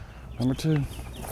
2 fish, and Jason Christie has jumped 2 spots from 4th place all the way up into 2nd, right behind our new leader, Rick Clunn, now over to Gerald Swindle. Exactly, and one of the things we said to keep an eye on early on this 4th day competition, a lot of these anglers catching the exact same size bass. When you have that in any Bassmaster Elite Series tournament, it's anybody's ball game in the top 12. That's one way to start the day out, ain't it? Right.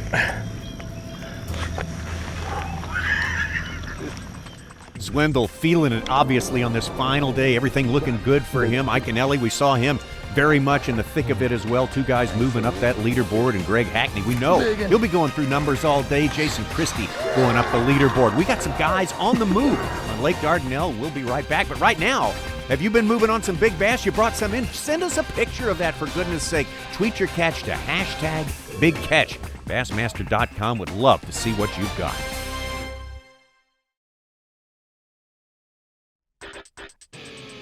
The Bassmaster Elite Series on Lake Dardanelle is brought to you by Mercury, Minn Kota, and by Triton Boats.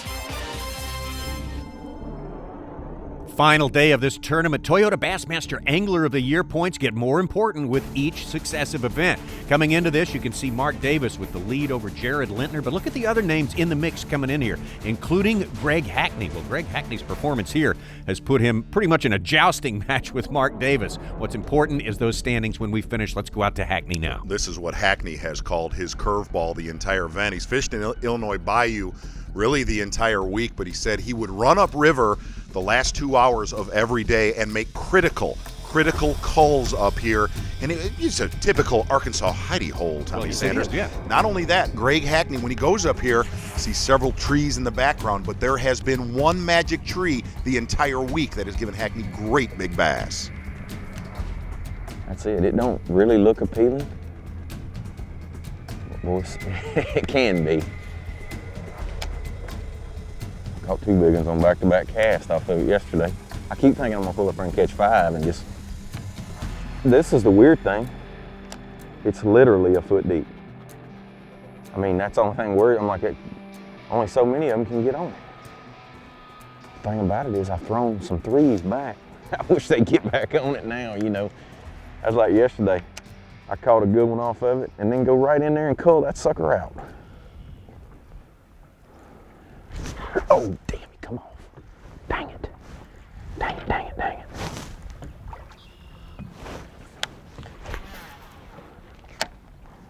Oh, that's what you get bit like that. Got him. Big one, too.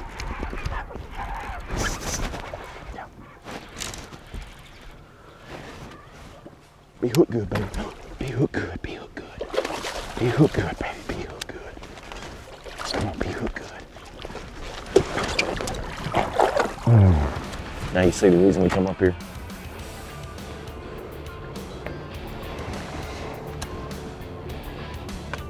Please, little hole, be good to me today.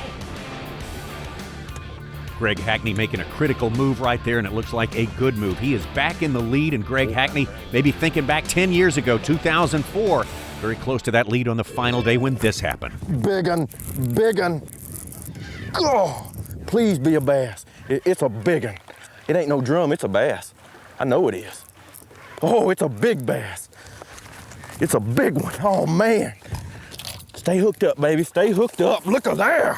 Whoa, come here. Come here! Whoa! Whoa! That's what I'm talking about! Whoa!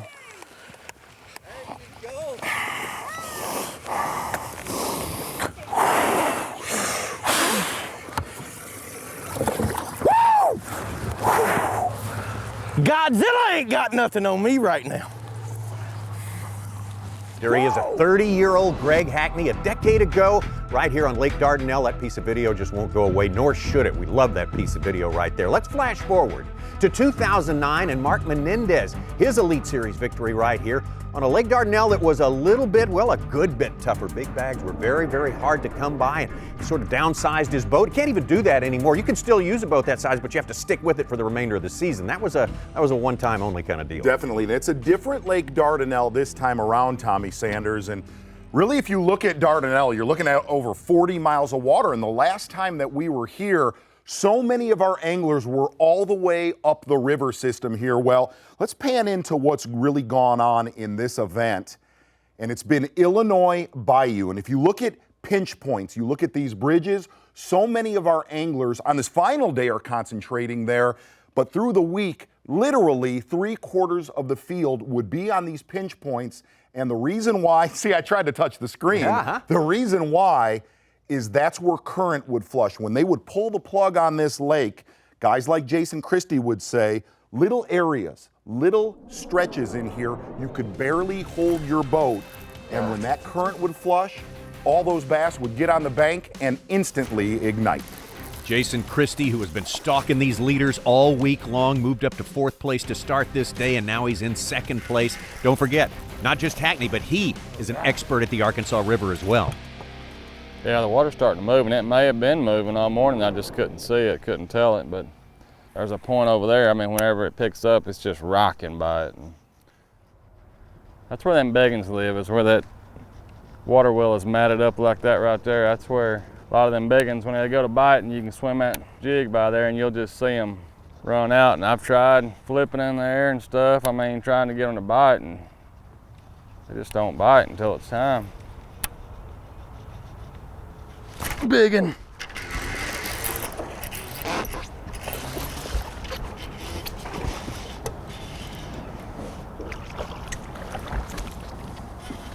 Come on, baby, stay on there. You got me. Yeah. Woo!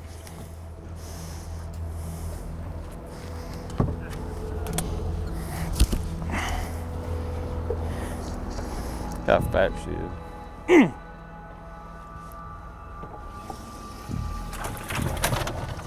That's a good trade. Man, I tried to swing a 7-pounder yesterday. It's got me broke of swinging them. I usually swing fish like that. Man, I'm gonna catch them. That right there, Tommy Sanders, is a typical Arkansas dadgum stud. Jason Christie say he is going to catch him, but he's been catching him. A virtual tie now with Greg Hackney as we go to the man who started this day in 6th place, Cliff Crochet. Another one where this is in Crochet's wheelhouse, shallow water fishing. Cut his teeth fishing this way. Been flipping a 1/2-ounce jig around these bridges all week, catching good ones.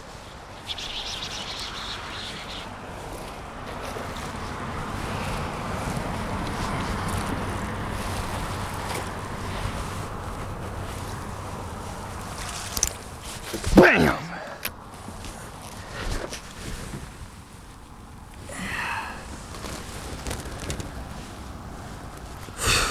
Waited forever for him.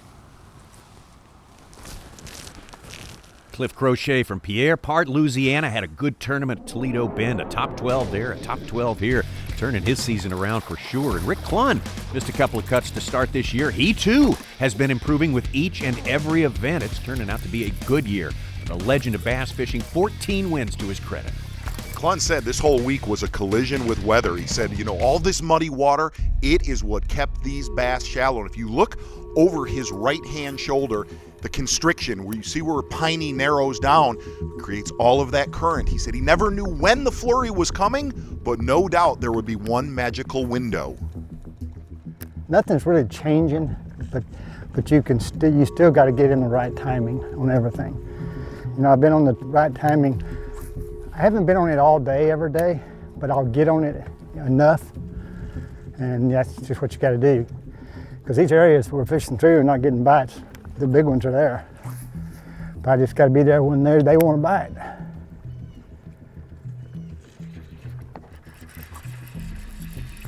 That right there is a bad dude with a square bill crankbait. Trust me on that. He said that square bill crankbait would play a big role throughout this week, but make no bones about it. When there was wind, rain, a big heavy spinnerbait was key for his big bites. Perfect setup for Rick Clunn. He said, hey, you know, another thing about this weather, keeps more boats off the lake, and I love that as well. So Rick Clunn trying to get back up in there in second place. There 5, but they're going to have to do a lot of culling. But that's all right. I've been doing not a lot of culling, but the better culling always comes. I told you, didn't I? About 10:30 is when they're going to turn on. And it's right now 10:35. So just hope the big ones follow suit here. You talked to Jason Christie before this final day, Rick Clunn. They all stress the importance of timing. You've got to time it right if you want to win this tournament. And as billed, it looks like it's going to come down to the final fish, the final hours of fishing when we return. Things have been popping on the Arkansas River. Final day of 4 days of fishing in this Bassmaster Elite Series event on Lake Dardanelle, Russellville, Arkansas, our host city. Let's take a look at the man who's been sort of the big bass man of the hour in the world of fishing, Keith Combs. Big bass wizard Tommy Sanders won his third Texas Bass Classic with, get this, a 3-day wait of over 110 pounds. A little bit different here on Dardanelle. He's been a troll under the bridge the entire week, and he's had a lot of competition to contend with, but he said they would bite in little flurries. But on this final day, the main thing missing is a big one. There he is. That's a good one.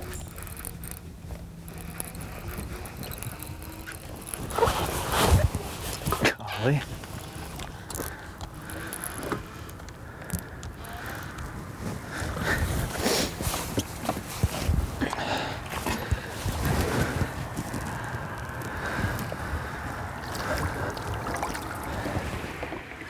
That'll help us out.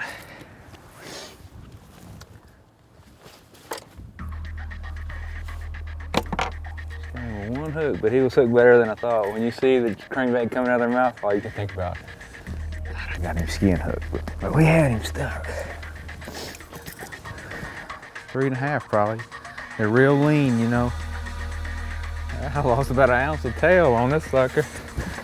Still, though, that's the best fish of the day for Keith Combs, who started out in 3rd place, went all the way down to 7th, back up to 4th now. So up and down day. Cliff Crochet been mostly down for him today as he works along the US 64 bridge. Oh! Yes!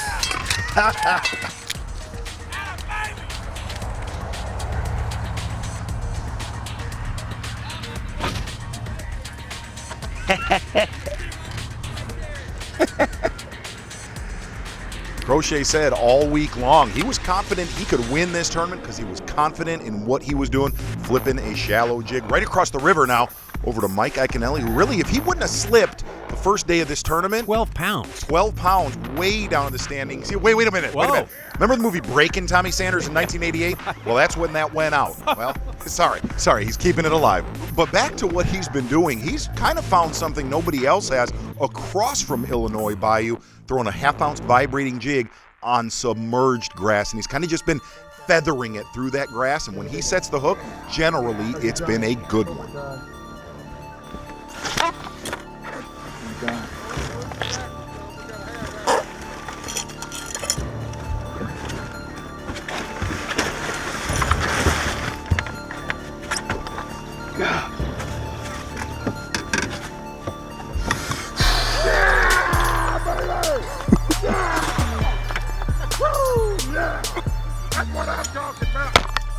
I'm bad. I'm bad. He is. Anybody that breakdances is bad.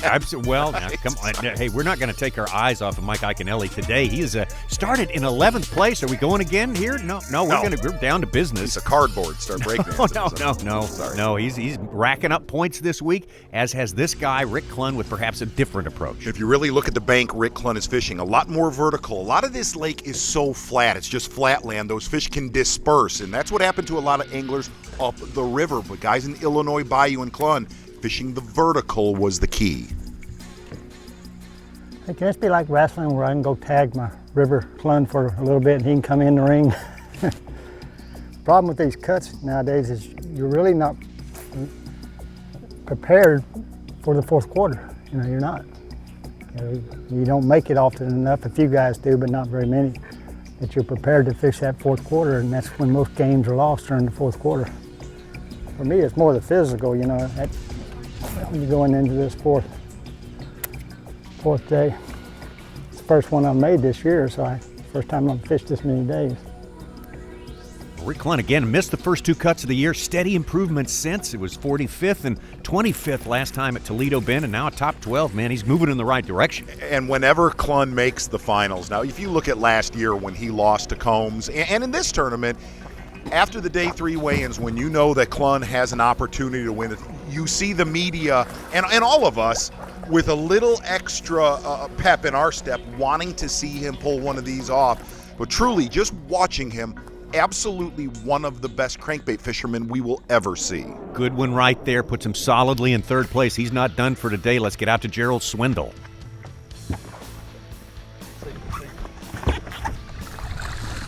What I'm talking about. You got it wasting you, don't you? Got excited videoed yourself. Oh, sure did. Woo! We turned it around. Freaking game changer right there, son. We are witnessing a magical day for Gerald Swindle. Started in 6th place. Now he's moved up into the lead in the final moments of this tournament day. Out to Hackney. Over to Hackney, doing a lot of running and gunning right now, and Hackney has a solid limit.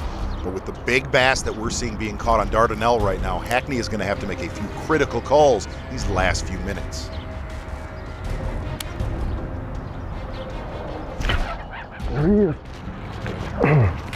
Get in here! Get in here!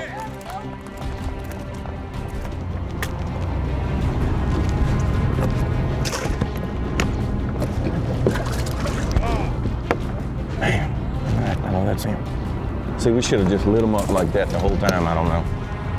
I mean, that's what we came in here for. This is decision-making time now. See, I still got time to make a couple stops. Tight competition. Hackney, Swindle tied for the lead. That's the swim jig rig for Jason Christie. When the grass is here in Lake Dardanelle, everyone in Arkansas will tell you this is a place where you use that rig. There's no doubt about it. And Christie's been really the best way to put it, he's kind of been laying in the weeds this week. Yeah. A lot of other anglers we were looking at on this final day, and Christie just kind of sitting back and starting to make his move. And right here's what he's been doing the whole week, and our skeeter boats taste the bait. If you look at these bass, they were not up in that shallow grass, okay? All that water willow, these fish were on the edge of it, and whenever he got that jig near the side of that grass, he would snap it. About 2 or 3 snaps, and all of those bites were reaction bites. And Christie said the majority of the bites would absolutely flush it, almost like they were hitting a topwater bait. The other days, at this time, the water's been, I think, coming up. With it going down, sure. I think we need a big one to have a chance. I mean, we need a 6-pounder, and that's to have a chance. One thing with this wind blowing, they're biting. They're gonna catch them. It's just who's gonna catch the big ones. Big one. Yes.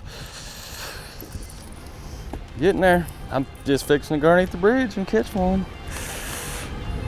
Look at choke that jig. His story all week long, improving each and every day, and today has gotten better with every hour for Jason Christie. And when Christie came to fish the Elite Series last year, trust me, the other anglers, they knew it. This dude is a hammer. And really, not only today, but for the last 12 months, Jason Christie, one of the best on the planet. All right, plenty of excitement here in Russellville, and for good reason. Hackney swindled Christie in a virtual tie. We're getting ready to break it with the weigh-in. From Pittsgrove, New Jersey, go Ike for Mike Iaconelli. Looking for 16 pounds, 3 ounces. 18 pounds, 8 ounces. Iaconelli takes the lead with 67 pounds, 2 ounces. From Warrior, Alabama, the G-Man, Gerald Swindle. 15 pounds, 5 ounces to take the lead from Iaconelli. 20 pounds and an ounce with 71 pounds, 15 ounces, the G-Man coming. If I die today, I have seen what it's like for everything to go your way in 40 minutes. I don't know where my marshal is, but he's probably still freaking out. So when it goes your way, it goes your way. The man upstairs, I owe you. From Park Hill, Oklahoma, Jason Christie. Hey, looking for a big day from Jason Christie. 1815 is the magic number. 19 pounds, 2 ounces. Jason Christie once again crushes them and gets it done, moving into spot number 1 with 72 pounds, 3 ounces. Jason Christie in the hot seat with the lead here in the clubhouse, so to speak, going to successfully fend off Keith Combs. Keith Combs started this day in 3rd place, dropped down a little bit and tried to bring it back, but just couldn't get all the way. And what about Rick Clun? Certainly a sentimental favorite here on the Arkansas River, and Rick Clun came so close this week, but just not enough and left in the tank on the final day. Grew up right here in Arkansas, now resides in Gonzales, Louisiana, the Hack Attack, Greg Hackney. Looking for 15 pounds, 12 ounces. 15 pounds, 3 ounces. Jason Christie has done it. Christie crushes him once again on Championship Sunday and claims his 2nd Bassmaster Elite Series title in just as many years. Christie crushes him, becoming a 2-time Bassmaster Elite Series champion. Jason Christie, his 2nd Bassmaster Elite Series win. We'll have him in the studio and break it down when we come back. The Bassmaster Elite Series on Lake Dardanelle is brought to you by Nitro,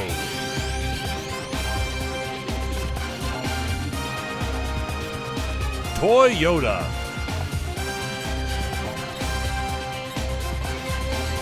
Berkeley, and by Evan Williams Bourbon. 15 pounds, 3 ounces, Jason Christie. There you go, pretty convincing victory. It wasn't by a large margin, but climbing up that leaderboard, Jason Christie with the win at Lake Dardanelle. And Jason Christie, if you think about it, you've got about 25 total entries in Bassmaster events, opens and everything. In that resume, you now have 2 Elite Series victories. I think you've got to be kind of satisfied with that. Yeah, you know, there's a lot of guys that are outstanding fishermen that fish for a long time and don't win. And for me to fish 2 years and already have my 2nd win, I mean, I'm blessed. Looking through all that footage, what was interesting is that after day 3, I said, are you flipping any of these fish up in that shallow cover? No, couldn't catch them. No, they didn't want it on the bottom. You know, one thing I've learned about fishing Kerr is, which relates to Dardanelle, is they don't relate to the bottom a lot on the bank. They want to kind of get up high, and everything I caught, all 20 bass I weighed in, came up high. And basically, you were swimming that jig, but the main key with that jig, cracking it. Yeah, it was a reaction bite, and the reason I know that is because during the event, I'd have 3 or 4 big ones that would miss, and I never could get them to bite again. So I think the big key was making that bait, you know, making it pop and react in those holes and around those edges and making those bigger fish react. Describe what that was like when they bit it. Well, it was ferocious. It was like a frog bite. I mean, everything would be quiet, and you just hit the right spot, and it would just flush. You know, and one thing about that I learned, those fish on Dardanelle are educated. I mean, they see a lot of baits. And so I think a guy has to do something a little different to make those fish react to get them to bite. You gave us a little preview of the victory the day before. You said, remember now, I just live about 4 pools up on Lake Kerr, and you say it's the exact same deal. It is. The exact same. It is, and one thing that kind of keyed me in is we were there on a full moon, and anytime we're fishing Kerr and it's full moon, you put that jig in your hand and you go to work. All right. Nobody had a better season in 2013 than you did, and now you're looking to romp and stomp again. I want both of you guys to weigh in on our next spot on the Tennessee River, Chickamauga Lake. We'll let you start, Mark. Well, there's going to be some big ones caught. I do know that. I'm going to tell you, not to bet against Jason. I mean, you're starting another one of those rolls possibly that we saw last year. I'm going to go with one possibly people are not looking at, just because he's coming off of catching 5,000 pounds in Texas. I'm going to throw a little love to Keith Combs. Absolutely. How about you? Got a pick? You know, man, it can go anywhere on chicken. I mean, it could go top to bottom, but I like a guy like Russ Lane. Russ Lane. Russ Lane fishes a little shallower than most guys, and Russ is the kind of guy that goes out and finds something that a lot of guys aren't looking for. I'm not writing you off exactly just yet either. So, okay, guys, now we got that ready to go. We've looked forward to our season, but we got one more thing to take. Another skills competition. We're not breaking eggs this time. We're doing something different. You guys come on over here. Yeah, set you up. Set you up, and we'll just we'll take a look at this little dilemma right here we got going. Okay. All right, we got 2 tangled up wads of crankbaits here. Your job. I'm at number 1, an expert at this right here. You should be. Both of you should be. Untangle them, get them put in the box. First guy to shut the lid on a filled box is the winner. Let's do it in 3, 2, 1, go.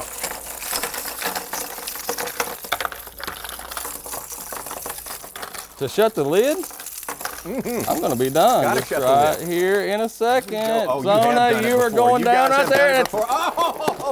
Done. Oh, wait a minute. Oh, okay. Wait. Neither one of you have it shut. All right. I got it. Okay, Jason Christie, the winner here. That's what mine looks like when I'm done, bud. That's right.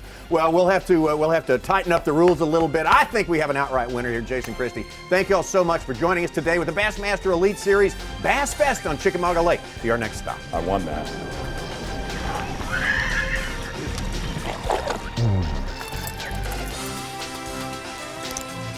Bam! Yeah. 15 pounds, 3 ounces. Jason Christie has done it. 23 pounds, 5 ounces. How many times do you have to say it? The incredible Aaron Martins with his 9th Bassmaster victory for the 3-time Toyota Bassmaster Angler of the Year champion. And what style? I mean, the biggest comeback of all time. 19th place all the way to the top on that final day, Davey. Hats off to Aaron. Truly incredible, the job Aaron Martins did.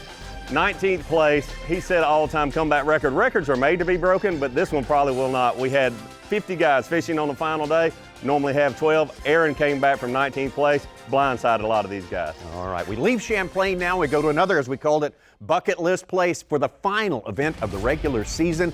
And our Yamaha Unlock the Lake will show us Lake St. Clair is only slightly smaller itself than Champlain, but when you add what it connects to, you have a vast fishery. Yeah, vast fishery is an understatement. You have Lake Erie, the Detroit River, St. Clair itself, the St. Clair River, and Huron. Guys will have to narrow down at least which part of these lakes they're going to try to fish, but I think most guys will focus on Lake St. Clair. It has been on fire all year long. I think that'll definitely be the place to be, and record catching limits will be caught. Certainly panned out on the first day of these 4 days of competition on Lake St. Clair. Bradley Roy, who at one time was the youngest angler ever to fish the Bassmaster Elite Series, 23 pounds and 3 ounces to take the lead on day number 1. Would he be able to hold on to it? Start a wire-to-wire campaign? No. Day number 2 would bring Mississippi's Brock Mosley into the picture. 25-pound barrier. He breaks that with a half a pound to spare.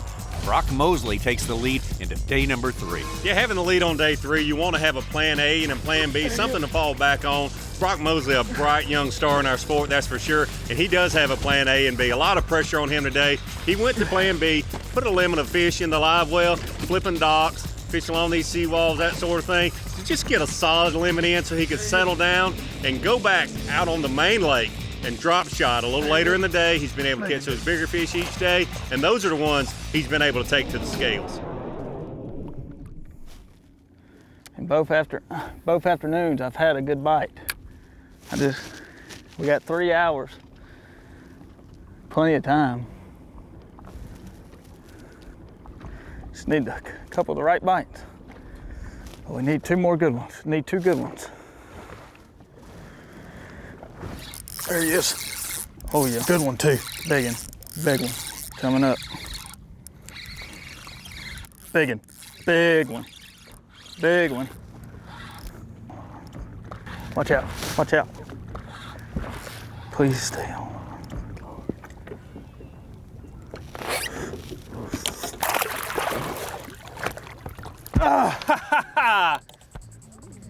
We ain't done. Brock Mosley on day number 3, he was trying to replicate what happened on day number 2 when he busted 25 pounds. But meanwhile, on that same morning, let's take it back to the start of the day. The Geico Bassmaster Classic champion Jordan Lee, not too far from where Brock Mosley's fishing. Stay hooked up. It's a giant. This is a big one. God, you just can't horse them though.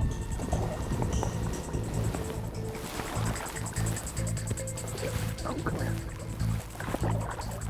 Oh, what a way to start right there, boys.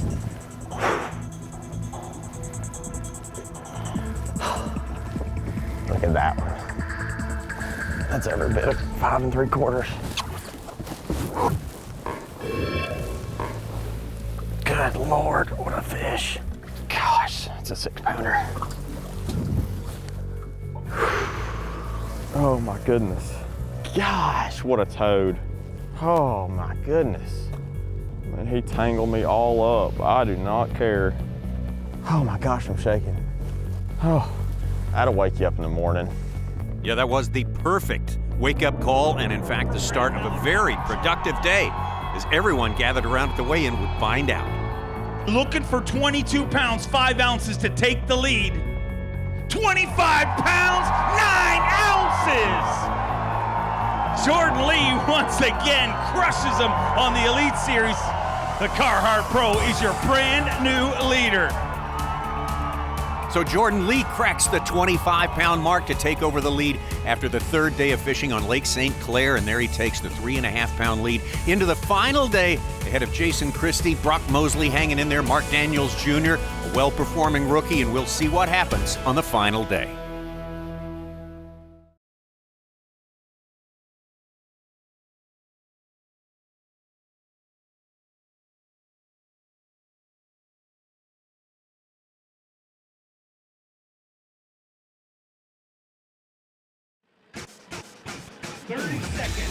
This is it, the last day of school, the final day of the regular season. Advance Auto Parts Bassmaster Elite at Lake St. Clair, Macomb County, Michigan. This is it. Final day with 12 anglers shooting for the last available Blue Trophy Championship of the year. Postseason looms ahead. Hope you've had a great season, especially if you played Bassmaster Fantasy Fishing. If you want to check that out, presented by Toyota, go to bassmasterfantasy.com. These anglers really got one more day to get the job done, maybe get a few points and get closer and closer to where they want to be at the very end of the season. Boy, they've all got something different on their minds today. Day 4, St. Clair, we're in the lead, and you know, I'm excited. It's where you want to be, and it's gonna be a fun day, so hopefully we can get it going. Today we're just gonna go out and we're gonna try to grind out 5 good bites. I'm gonna stay on the lake all day, more than likely. And, you know, we're gonna fish for 5 big ones. Cut day off a big bag yesterday, man. Anything can happen out here on St. Clair. There's some freaking nature-sized swallowmouth running around out here. A lot of them are rogue, just covering a lot of water, trying to get them to bite, and hopefully we can catch us a couple big ones. My 4th cut of the year. What a year. The first 2 years I never made the cut, and to get the ball rolling, it's how I expect to catch them, and it's awesome. Brother's going out number 1. We're right behind him. It's awesome. Awesome. The 2 brothers, the Auburn Tigers, Jordan Lee and Matt Lee, bookending the top 5 as all 12 of our boats now are headed out to their spots for this final day. And of course, this Metro Flats area, Davey, not too far from the launch there, has been very, very productive. This week, these guys have really caught some 4, 5, even 6-pound smallmouth in this area. But the thing that concerns me is got a lot of pressure, and I don't know if he can hold up for another day. Well, that's what Jordan Lee is wondering about because his day number 3 was so spectacular. Here he is on day number 4, actually in a matchup with his own brother. Well, we were both pretty surprised where we ended up. For us to be in the top 12, it's been a good week, no matter what, you know. I mean, Matt had one fish at 11 o'clock the first day and catches 23 pounds. From what I've seen in numbers, you know, some guys probably catching them, but for the most part, it hadn't been a numbers game.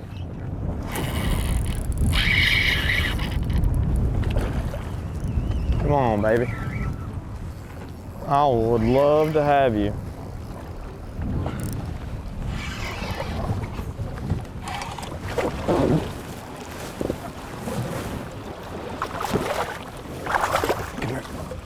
Yes. Number 1, baby. Number 1. Tell you want to start. Took a considerably longer amount of time to get the first one on the board today for Jordan Lee, but he's right, that is a good way to start. With that, he maintains his lead as we go out to his brother, Matt Lee, fishing a good ways away over there on the Canadian side. And Matt Lee, Jordan Lee, these two guys, if you follow bass fishing, if you're a real bass fishing fan, Davey, you've been following these guys since their college days, which were actually quite spectacular. Yeah, spectacular to say the least. I can't imagine being brothers and competing against one another on the highest level each and every time, whether it's in the college series, through the Opens, and now on the Bassmaster Elite.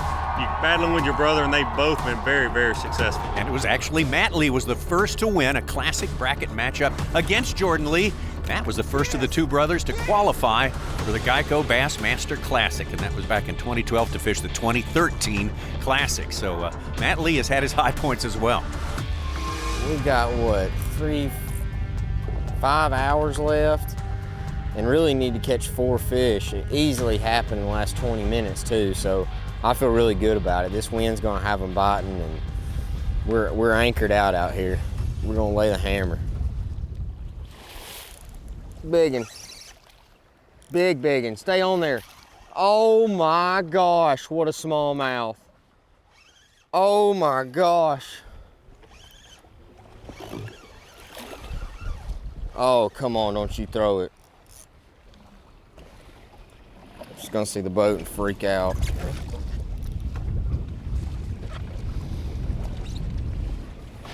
Come here.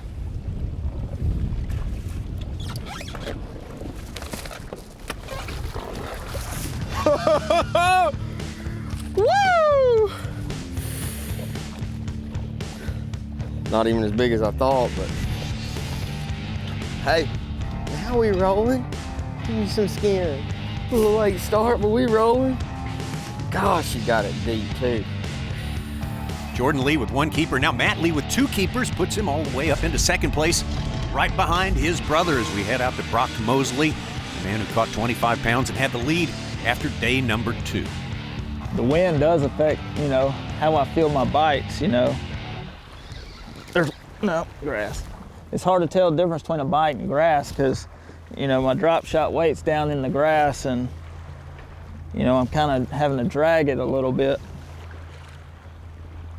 You know, it's not like the fish are coming up and thumping it, you know, they'll just kind of move off with it.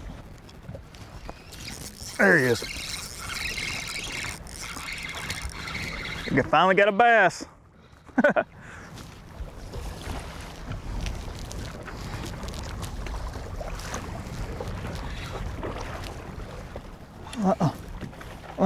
Oh, it's a big one. Oh, it's a big one.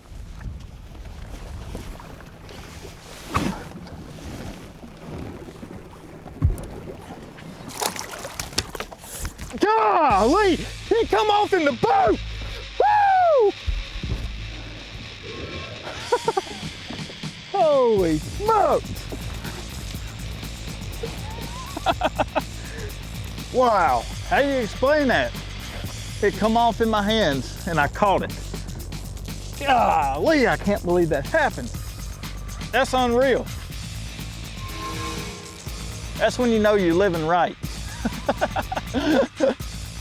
Well, if you've ever fished a bass tournament where you're not allowed to use a dip net, you know that 99 times out of 100 those fish come off. Brock Mosley is certainly living right. Absolutely. That was not a percentage play right there for sure. He was a little bit lucky to get that one in the boat. Right now, let's move from Brock Mosley, a celebratory Brock Mosley, out to Jason Christie. And one of his big advantages, he'll tell you this week, is having been left alone in his spot.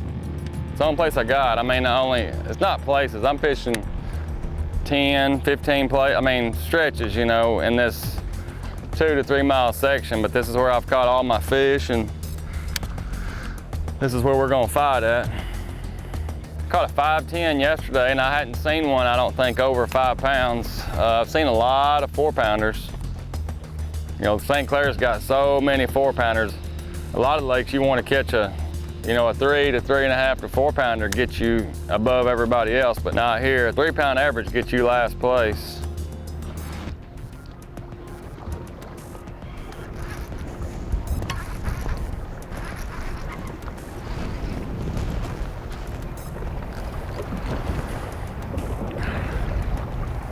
Don't you do it, don't you do it. Don't like them jumping. Come here, girl. I'll take you for a ride. Come here. Got you. Oh, she came off. But I got her in my hand. She came off and I grabbed her.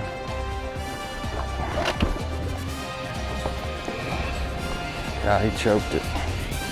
I gotta hurry and get back out there because there's a school of them. Hopefully the school stays with us. Well, if you've ever smallmouth fished, the key is to get a school fired up, and once you get them fired up, you want to stay with them. Stay with us. Obviously, we're headed toward a dramatic conclusion, and we'll wrap up the whole season when we return.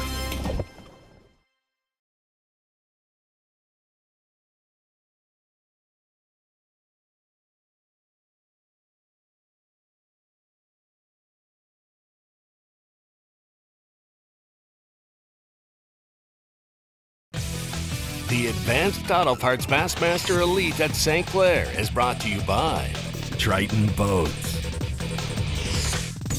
Power Pole,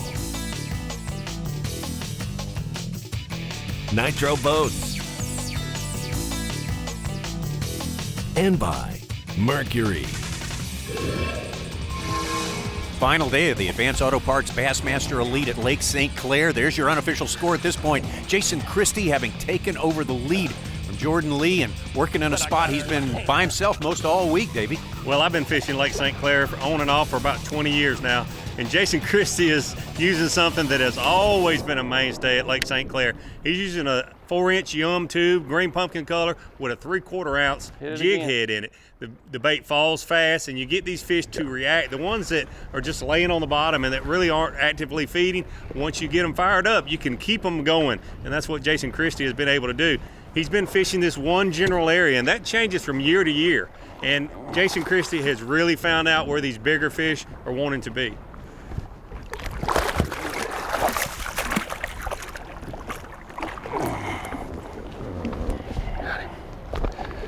We got him.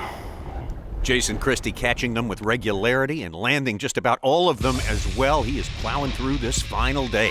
Let's take a look. Our first look, as a matter of fact, this year at Mark Daniels Jr. Mark Daniels, one of that outstanding rookie class we have in place for 2017. He has been in that hunt all year long, looking for that top title. He's in 3rd place, though, right now. This native of California is having a terrific tournament here on St. Clair and a great season. He certainly had a great year. A great young fisherman. I actually talked to him before this season started, and I could tell he really had his game on. He's had a good tournament here, but certainly got him catching this big muskie. If you've ever caught one of those, it is truly a joy, even if you're in a bass tournament.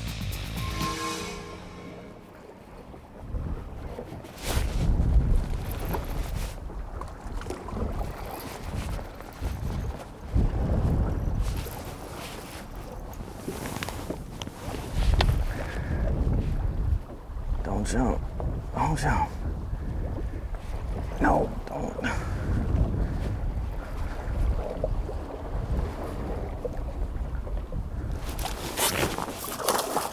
Do that. Don't do that. Come here, baby. Come here. Woo. Now that That's what we came for. That. That's what we came to see. Right there.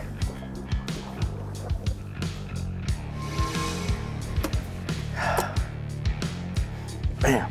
Oh, that is a nice smallmouth keeper from Mark Daniels Jr. having a great day, a great tournament. Ditto for this guy right here, Jason Christie. Has been just absolutely brilliant in this little part of the lake. He's had all to himself, fishing it really old style. You know, I'm just dropping a tube, and I'm dropping a real heavy tube just because I want it to surprise them, you know. Most guys do a drop shot, and I do. I got one laid on the deck, but I'm just able to cast it. I can drop it, and I can use this heavier weight with a bait caster. You know, we got a lot of sand grass down there, and I can't rip it hard enough with spinning rod to keep it clean.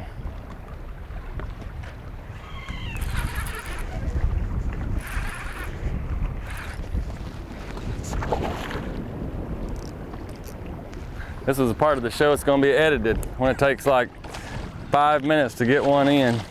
You just can't horse them, because when you get them up here next to the boat, they go crazy.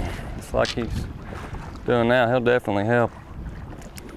We have seen this from Jason Christie before, everything absolutely clicking on the final day. And you talk about a guy that's scaring 90 pounds, there he is right there. And on the other side of the coin, the story of Jordan Lee, his final day so different from day 3, Davey. Yeah, what do you do on the final day? The day after you caught 25 pounds, a 6-pounder, you go back and do the exact same thing.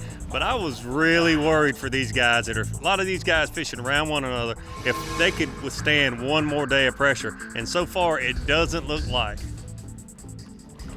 I think that's St. Clair, and you know, somebody right beside you. I mean, it happened this week. You know, guys were right beside me.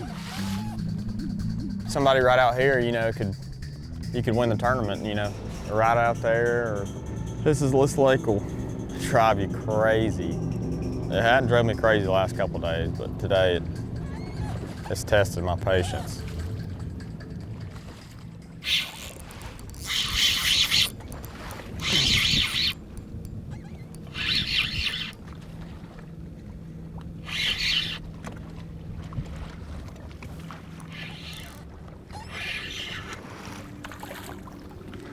Let him right here.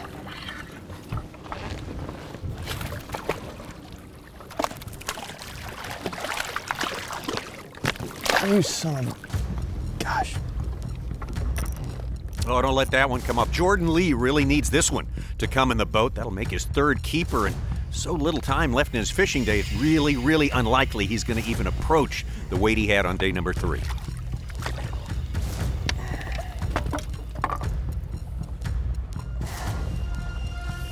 12 minutes left. All day long and all the setbacks, and only 3 keepers to show for it for Jordan Lee, who started with the lead this day. Who would it be? Jason Christie, the one who was able to climb to the top. Let's go to the weigh-in right now. Currently sitting in 2nd place in our Toyota Bassmaster Angler of the Year race from Park Hill, Oklahoma, Jason Christie. Looking for 1914, 22 pounds even with 88.8. Jason Christie is your brand new leader. Let's hear it for him, ladies and gentlemen. From Grant, Alabama, Jordan Lee. Looking for 18-12 to take the title from Jason Christie. 12 pounds, 6 ounces. Christie crushes him on Championship Sunday, and he is your champion. Oklahoma's Jason Christie, he's had 3 now Elite Series victories since then and 5 Bassmaster victories overall. This one on St. Clair was very, very timely, and that tightened the gap between him and Brandon Polinick as they raced toward Toyota Bassmaster Angler of the Year at the end of the postseason. Davey Height, I guess as we enter now the Shell Rotella Bassmaster Garage, it's up to us to sort of break down, or really up to you to break down how these victories took place, and we'll start with Aaron Martins. Well, Aaron Martins did a great job the final day, the 3rd day in this case, but on Championship Sunday, he'd been catching good fish, a lot of smallmouth, and on that final day, he was struggling a little bit. and moved in a little shallower trying to find where those fish had moved, and he ran into some greenfish, some largemouth, and that's the kind of fish it took. Those fish were just a little healthier and bigger, having that big stringer on the final day, just moving in a little shallower, fishing the same general area, fishing scattered grass with a drop shot. Biggest comeback of all time. And now that lead at St. Clair was a hot potato. Nobody wanted to keep it for more than a day. You're at St. Clair, you've got to know a big tube is going to be involved. Jason Christie using a 3/4 ounce Yum tube all week long, and he was able to stay on the schools of fish during the entire tournament. The old traditional tube does it in the end on Lake St. Clair, and that does it for the season, 2017 regular season for the Bassmaster Elite Series. Thanks for being with us today, and the next time we see you, we will be on Mille Lacs in Minnesota for Toyota Bassmaster Angler of the Year. Marathon Peak Performance.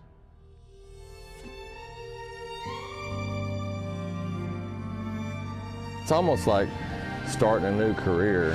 Here he comes, Jason Christie! I've been away for a couple of years, but yes, I'm definitely back home. If I catch them this year, or if I don't catch them, I plan on catching them, but even if I don't catch them, I'm where I want to be, and it's going to be a good year. You know, one thing in going to a lot of these tournaments, you want to put as many variables on your side. You don't want variables in a fishing tournament. Here we go. We're going to go there as slow as we can. This is the box, right here. This box right here is the key. We can't get over 13.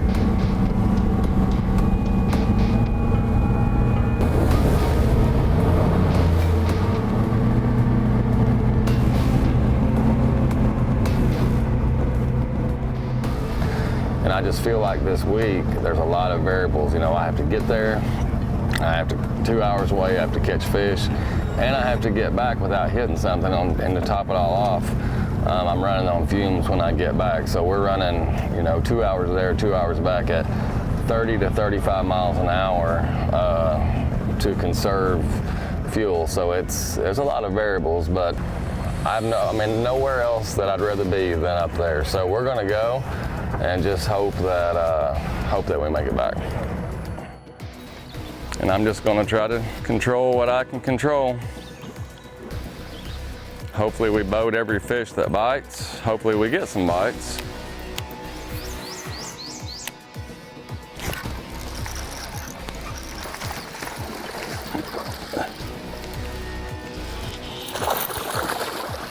Yes, that's a way to start.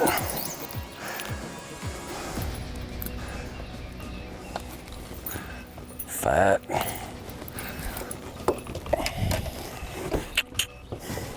Love it.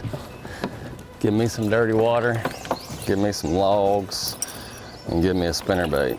I may not catch them, but I'm gonna have fun.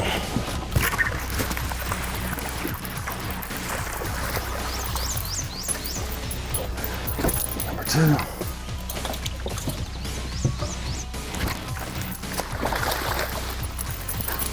Oh, get in here.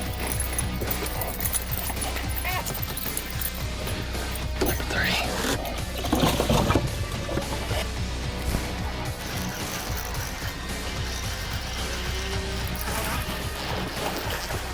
Get in here, yes. 2 good ones. We need 5 of them. Look out, that's a fat thing. I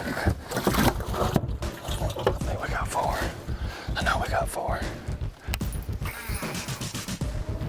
I've sat on the sidelines the last couple of years, and I am super excited to be back. You know, it feels like it's been a while since I have fished an Elite Series, and there's a lot of things that happen, you know, in fishing the Elite Series, and I've missed those things the last couple of years. It's really cool to be back and be settled in.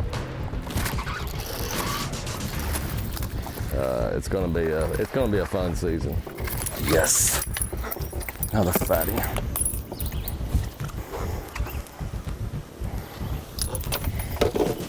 Might be the biggest one so far.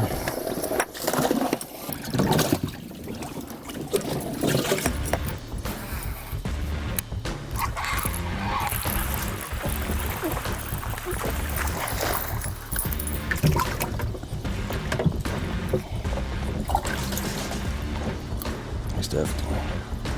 Smaller. In this deal, every ounce is gonna matter. What scares me a little bit is I only had 5 quality bites all day. I caught a bunch of fish, you know, a bunch of keepers, but only 5 quality bites. I know there's still some, you know, some fish left in there, but the cool thing about it is I don't have to make any decisions as far as where I'm fishing. I got one place, that's where I'm going, that's where I'm gonna fish, and that's where I'm gonna end the tournament. It's the only place I have any confidence as far as catching, you know, enough to win this event. Got you. That helps a bunch. We're out. I'm so glad to see a largemouth up here. It's a big call. Now the goal is to get back. You know, we got a really stout, we get to run with the current, but we got a really stout south wind, so it's gonna be, I mean, fumes if we make it back. So the goal was 10 or 11 today, and I think that's about what I got. Your tournament leader is Jason Christie. Get loud, Orange, Texas.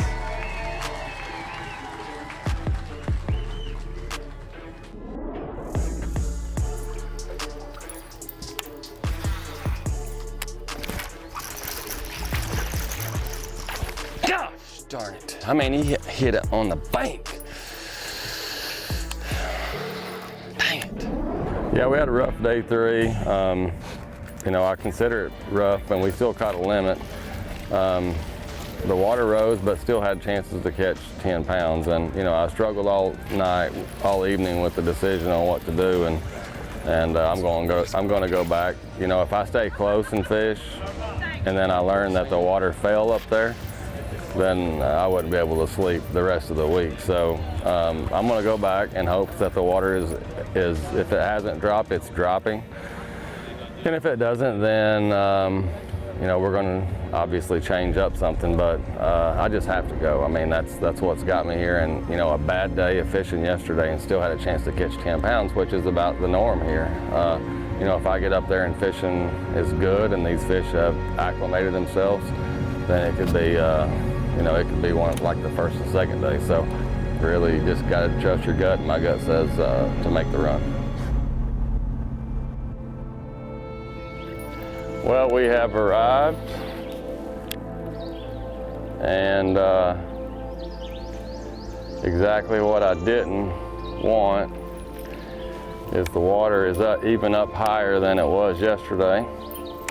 I kind of expected that. I mean, I shouldn't say I expected it. I was hoping, you know, that it would drop, that the tide from the dam would kind of slow down, but it hasn't. So what we're going to do, this has been a stretch that's had a lot of fish in it, and I lost a good one right here right off the bat yesterday. I'm just going to buzz through it, and then we're going to go way up this thing. I did a lot of studying last night. My hands are so cold that I can't even cast. I did a lot of studying last night, and I saw some places up this thing that look a lot like this was, and I haven't been able to get to it. We're going to give it about, I don't know, an hour and a half up here, because there was a lot of fish. And if I don't get it going, there's another place I want to try to get into. It's a shame that, you know, things didn't stay like they were, because it would have been fun. But we're gonna catch them. We just have to go fishing today. We got 5 hours to figure something out.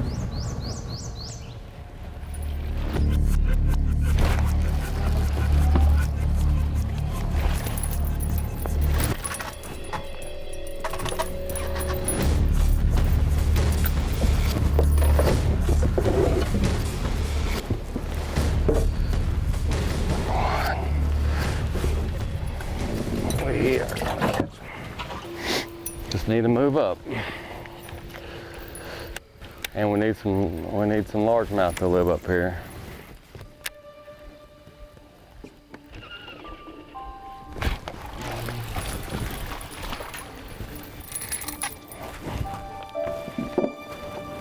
I need to see a largemouth. Bad. There's some big spots. In practice, I had my hook covered up and I'd get a bite. The water was clear so you could see. What's funny is you'd hit a little wad of them that would be that size. And then there was, you know, some wads of 2.5 pound spots. Now, obviously those weren't as many as the smaller ones, but there's some wads of them, and then you could throw in a big largemouth, you know, on occasion. So that's what we got to get dialed back in if we're going to win, is the largemouth. And it's just there's just so much stuff now, and there's not as much current. If that current was ripping, it would put them where they need to be. But the currents, see, like this bank, I'm not crazy about it. There's just, until you get on up there, it's just so much stuff.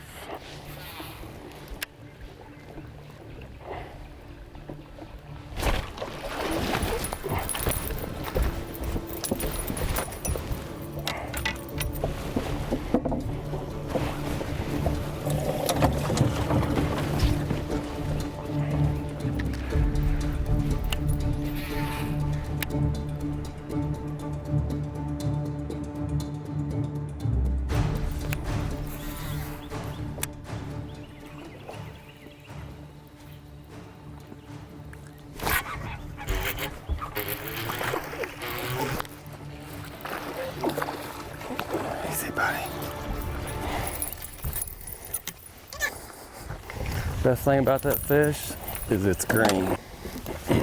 Thank you, buddy.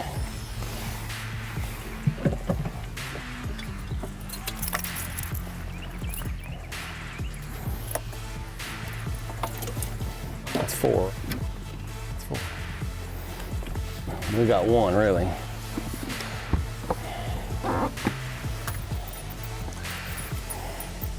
So lucky because I made a bad cast, and luckily the spinnerbait rolled over that log. If I'd had to go get it, obviously I wouldn't have caught that one.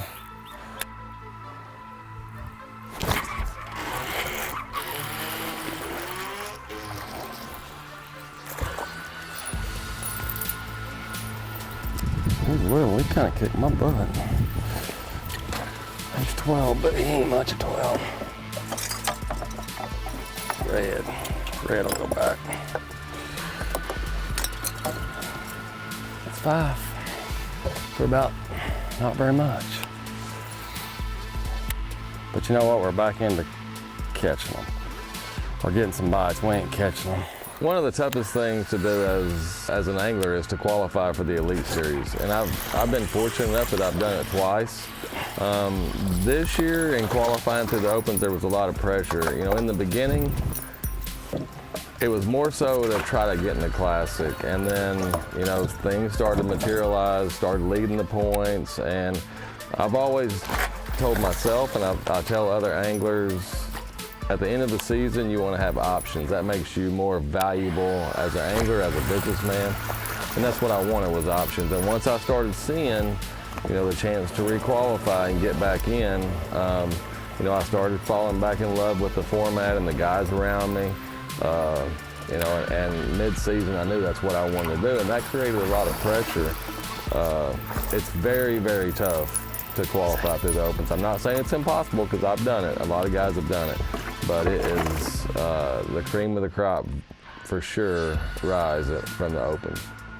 My biggest goal this year is just to get back in the Classic. I've sat on the sidelines the last couple of years, and it's cliche, but you can't win the Classic if you're not in it. I want to get back in the Classic, and I think from there, you know, just kind of let things take care of themselves. I spent a lot of years in my career, you know, chasing blue, chasing all these trophies and stuff, and I just want to go fun fishing. I want to fish for fun, and you know, if trophies happen, they happen. I just want to get back to where fishing is super fun to do as a job. A 5-time Bassmaster Elite Series winner, one of the most feared names in professional bass fishing, from Park Hill, Oklahoma, Jason Christie. 35-11 at the start of today. He's got 5 all alive, looking for 6 pounds, 15 ounces. 8 pounds, 4 ounces. 8-4, and Christie conquers the Sabine River.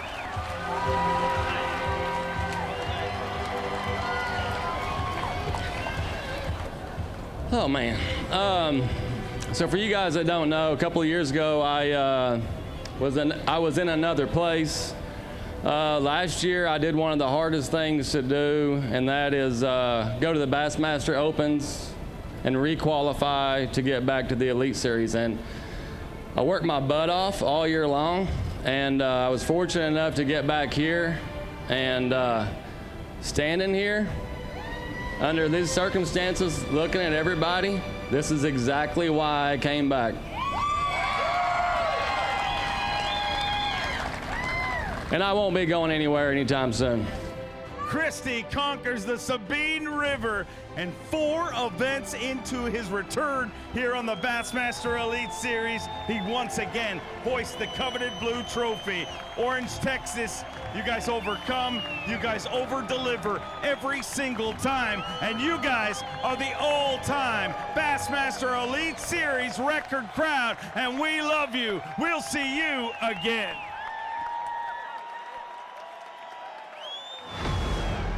Marathon Peak Performance. Here he comes, Jason Christie! A lifetime of time on the water. A lifetime of watching, learning, doing, of making mistakes. I didn't ask for none of that, he just blurted it out. And figuring things out. A lifetime of pressing the issue, asking questions, questioning yourself. No! No! Then, somehow, you get in. You make it here to the World Championship. Fishing for the ultimate prize. So, 3 days to do it, starting right now. Every day is crucial, with so much on the line. We are ready to roll with day one. You know, the difference in this event than the last Classic here is just that, you know, I came in as, you know, kind of under the radar, and not so much in this event. You know, I see people at the convenience store, people in the neighborhood that I'm staying at, and honestly, I feel like this is like a second Grand Lake. I mean, you know, there's going to be a lot of high expectations from people for me at this event. There's a lot of high expectations from myself. Look at the bank behind me, look at the people out here. That's why I came back. I mean, this right here, this feeling, that's why I came back. And I've missed it. So glad to be back, and excited to go fishing. You know, this is all of the talk about favorites, all the talk about underdogs, all the talk about this, that. It's over in 5 minutes, because at 7 o'clock, it's between 55 guys and the fish. Somebody's gonna win. Hopefully it's us. You have the Elite Series, and then you have the Classic. I mean, you can win 3 or 4 events in the Elite Series, and yeah, people are gonna remember that for a year or 2 or 3. But when you win the Classic, I mean, it's just, I mean, you're etched in stone forever. And Classic's a very hard event to win for a lot of reasons, you know, and I really think the guy who wins the Classic, or the, you know, the past winners, you just have to fish off gut. Yeah, it's a big event. It's the biggest event. You know, I've fished a lot of events in my career, all different kinds, and I've won, you know, all different kinds. I've led, I think, every event from every trail. You know, I wanted to do good for myself, but this Classic, it's not, you know, it's not for me. It's for all of those people that, family, you know, it's for them, because they're the ones that, you know, after I lost the last time in the fashion that I lost, you know, they're the ones that reached out, and you know, it'll happen next time, and it's just a different event. I know for me, you know, the similarities between Hartwell and Grand, you know, is kind of the reservoir lake style fishing. I mean, Hartwell and Grand are so pattern oriented. I mean, you can get on a pattern and run it. And that's one of the things that I love about this event being here is no matter how your practice goes, no matter how your first day, you know, your morning goes, if you get dialed in at something 10, 11 o'clock, I mean, you can just run it. I mean, this pocket's not better than that pocket. That creek's typically not better than this creek, but if you get on something, you can take it and just run it. And I think a lot of guys, you know, Hackney, you know, the list, me, you just, once you get the pieces, you can take off. And I like it in the fact that it's big. Everybody can fish their strengths. I mean, we got dirty water, we got clear water. There's gonna be fish caught shallow, there's gonna be fish caught deep. You can do what you're most comfortable doing, and there's a lot of water to be fished.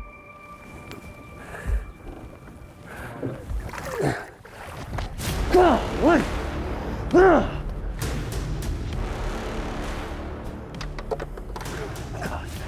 I came back right here. This will cry. Live scope. Cast it. Cast it on his nose, dude. They're swimming everywhere. And I like, it's weird, like some of them commit, some of them won't commit. Like I just want to freaking punch somebody in the mouth right now.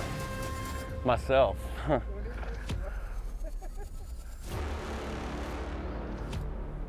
Dude, he was on the bottom in 20, and like when it landed, he started.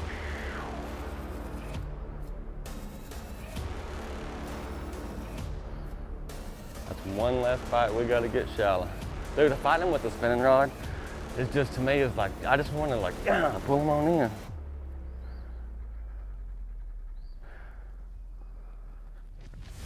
Now we can calm down and fish.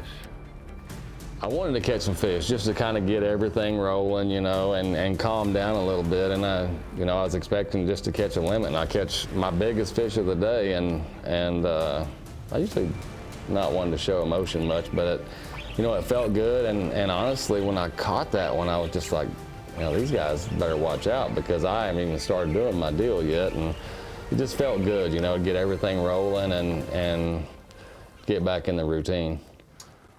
People I don't want to watch.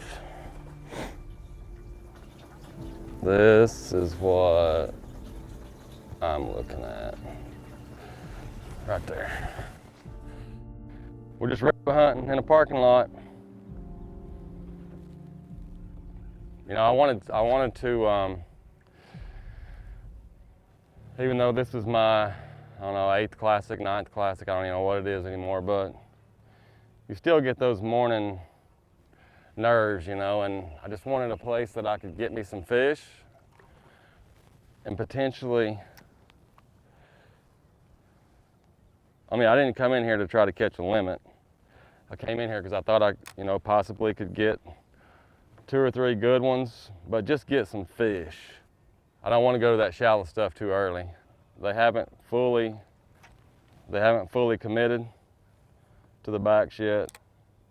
Just a new practice day, so we got to catch them. That's a school of. I caught one in practice. It's gizzard shad, and they are like twice as big as your hand, so they can fool you a little. There's just not any fish back here in the back.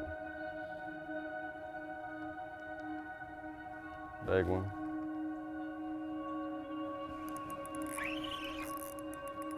I mean, I feel like for me to win, I have to make the dock deal work. The dirty water is just not, there's just too many people spinning around in that stuff, and I gotta be by myself. And I know that fishing docks, I'm not by myself, but you know, I can run around and kind of see and watch and stuff like that. But you know, I know that there is a 20 to 25 pound bag to be caught on the boathouses, and it's timing.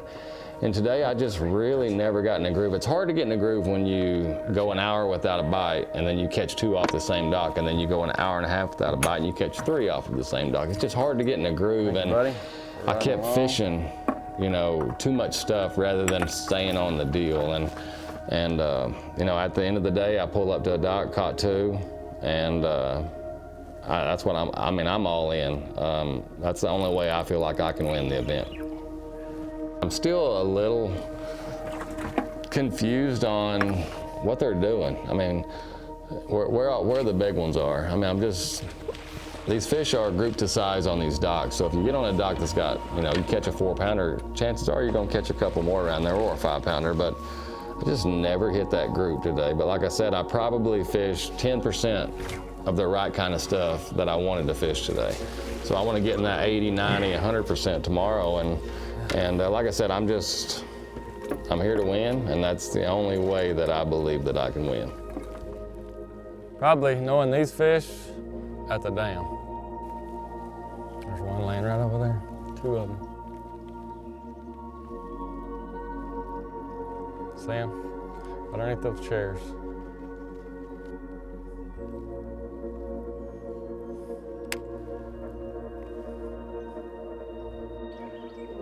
That's what was going on, but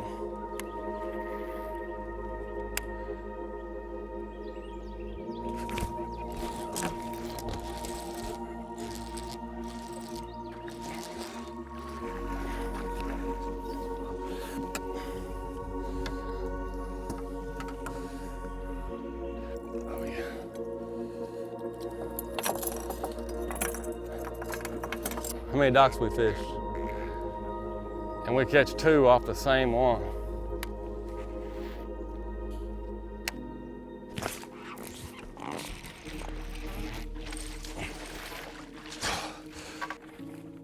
That'll help, Bonnie. Yeah, that'll help. Using a 1/2-ounce War Eagle Gia Jigsaw jig with a Yum craw chunk on the back. It's pretty heavy. I want it to fall fast. That way they don't get a good look at it. We're about done. Just never got that great big bite that I expected to get. We got a lot of bites, or not a lot, but a good many bites, just not one of those big ones. Maybe tomorrow we'll catch 5 of them big ones. How about it, everybody, for Jason Christie?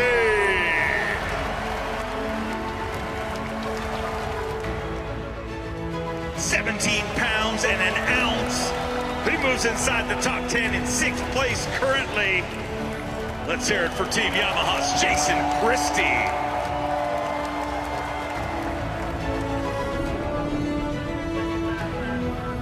This right here is what gets the nerves going. When they call your name and you look up on the side of that hill. Bassmaster winner, one of the most paired names in professional bass fishing from Hartwell, Oklahoma.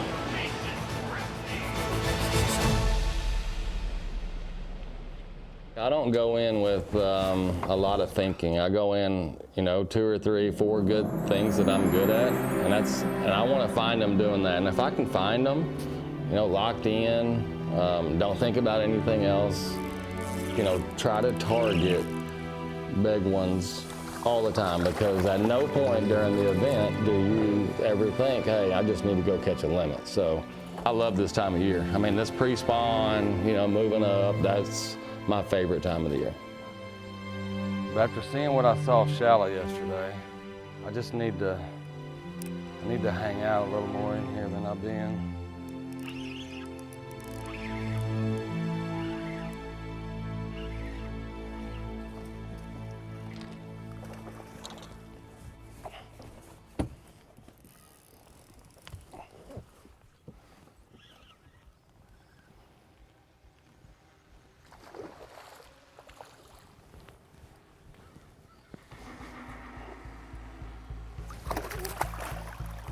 Gotcha, buddy.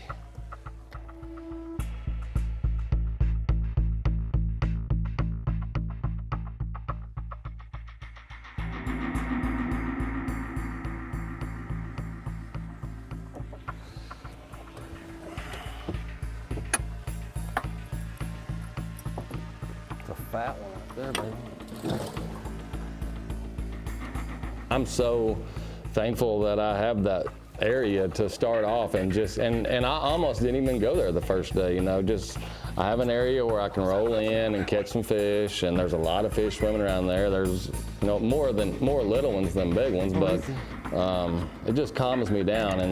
And then after that, you know, once the sun gets up and the afternoon rolls in, I can run around and try to catch a couple, you know, real big ones off of the flipping docks.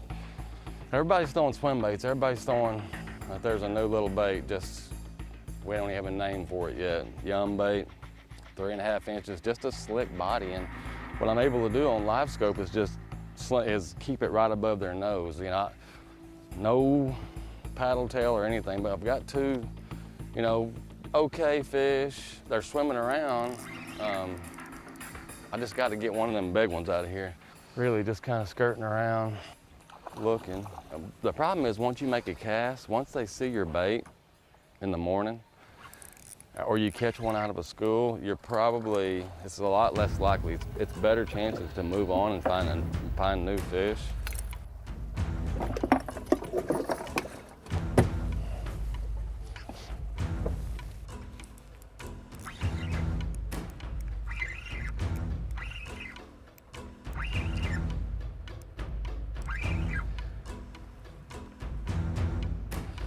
Oh, don't do that.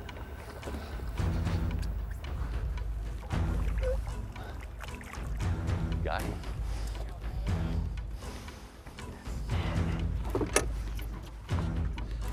We got a lot better start than we did yesterday. You know what I mean? Because we got some good ones, and now we just need two or three big ones. You know, you're having a boxing match, but you're not only boxing, you know, you have all the people watching, and there's variables out there. I mean, in this event, there are so many variables that affect the outcome of the event. Gosh, dang it! You know, one of the fish I caught, one of the fish I weighed, the big ones, 32 foot deep. Another one, 6 inches deep. They're all over the place, and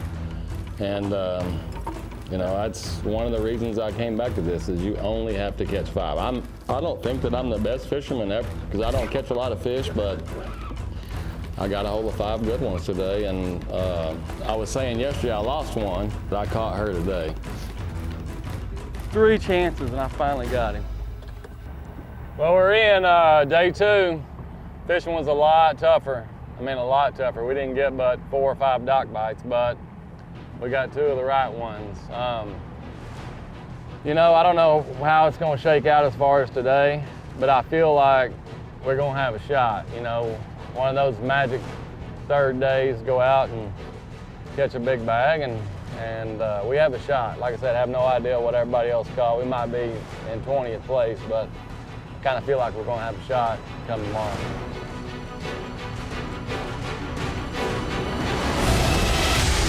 Boom, shakalaka, giant bass. The bombs keep dropping, and Lee Livesey with 33 pounds, 6 ounces. He is Stone Cold Kyle Welcher, a brand new Academy Daily leader. And man, look at that leaderboard. A 2-way tie at the top between Jason Christie and Stone Cold Kyle Welcher. 36 pounds, 7 ounces. And a 2-way tie for the lead. Once again, another Academy Daily leader. Jason Christie's been in this situation before, twice going out on the final day of the Bassmaster Classic. It didn't go your way. I know that first time Edwin beat you. That's a 30-pound bag, but I know you've lamented that thought of being here that last time. What can you learn from history? You know, the last time the conditions changed and I just had a tougher time fishing. I actually, when I got in the boat this morning, I deleted the waypoints on my Garmin. I looked at Google last night, kind of looked at what I want to fish. I'm just going to play the conditions, go fishing, and I have been in this position twice and I've lost it. But how many guys have not been in this position? The spinning rods carried me, and what was funny is the first day I almost didn't even start there. I almost just kind of committed shallow because I felt like that would give me the best chance to win, but there's just not that many fish shallow. Co-leaders, ladies and gentlemen, a 6-time Bassmaster winner from Park Hill, Oklahoma, Jason Christie. And right beside him, a 2-time Classic qualifier. Dude, I'm honestly pretty calm. I mean, like, getting up there in front of those people, you know, is a different deal, but I'm good. You know, even driving there, I still didn't have the, you know, the vibe, but I've kind of forgotten that the vibe starts whenever you pull up and you see all of those people on the bank and everybody yelling and cheering and just everybody going crazy, you know, and that's what gets me going, and that's the reason I'm back. Man, it's just a lucky drain, you know. It's been lucky so far. It's got a little bit of everything. It's got some deep waters. It had a lot of bait in it, and then they kind of, you know, I can fish up there shallow too, where they're chasing. So I think I'm trying to fish where they live, and then also where they eat.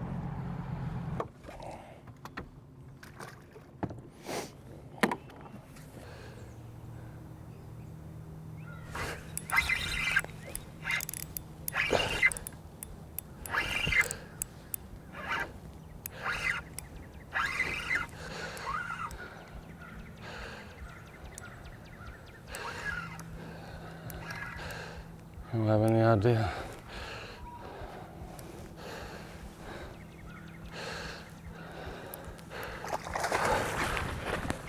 Come here. Got you. We will start the class like that.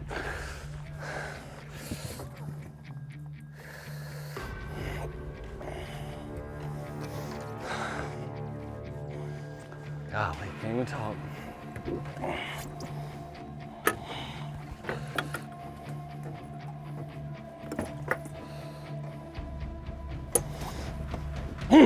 I do have unfinished business, but I'm not the kind of person that's going to get up there and you know, tell everybody that. You know, deep down in my gut, I mean, there's one reason that I'm here, and it's for that trophy that's in the next room.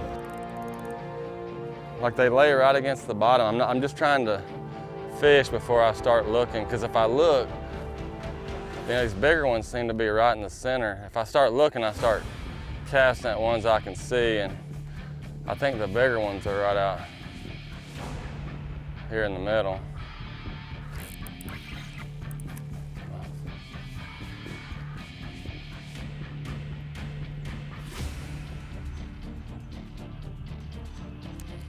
Just grabbed a dark bait. I thought I had a bite on that last cast when I was reeling it in, bit my tail off. The bait seems to be more out here, and there's not as much bait, but there is some. There was hundreds in here yesterday, and I've literally seen maybe 10, and the problem is they're like that when they're all singles, and it's hard to get them to eat, but they're gone. I mean, like everything, 300 yards. We're gonna fish this little ditch right here, back out where I caught that first one, and then just gonna go fishing. I mean, it's the third day of the Classic. You wouldn't expect anything any different, would you? Something's gonna change, at least for me. You know, the first day is crazy. The second day is crazier than that, and the third day of the Classic is just, I mean, the emotions are so high, but they're just not grouped up, and there's just not that many fish in here like there has been.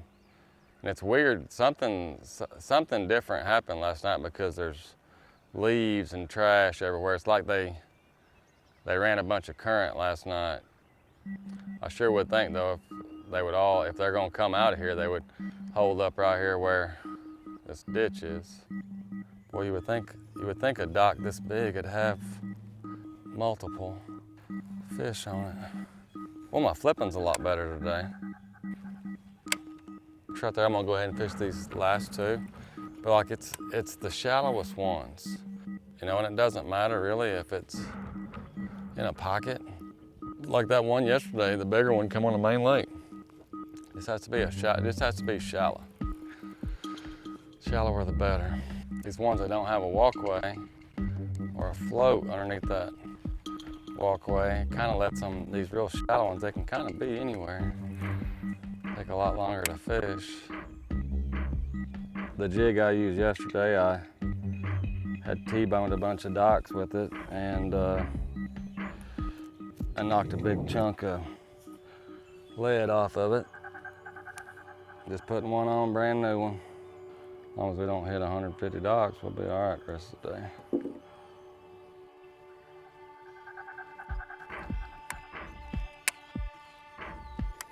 You know? Make me a little more stealthy. There's a 5-pound or 4-pounder. This dock right here is there goes another one. Like it's got it's like the last deep dock, and they hold here, but they get up on them shallow ones back there, I think, and feed and stuff.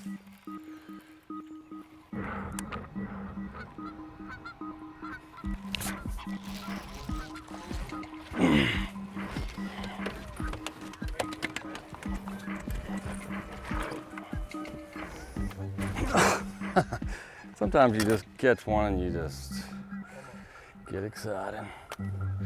Not that I peed on myself, but it's a fat one.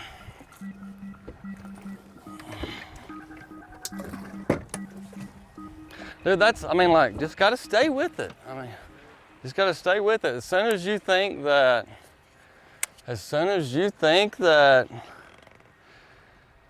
I ain't doing the right deal, you get a bite. And here's the thing, for the people watching,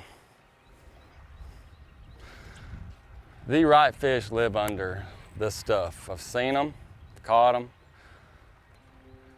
It's just a matter of getting bites and getting them in a boat. I did not know that was, I mean, like, I was swimming it and it just started going the wrong way. I mean, we're like, I'm 2 swings of the rod, you know, two 5 or 6 pounders away from having a chance. And that's, like I said, I can go fish deep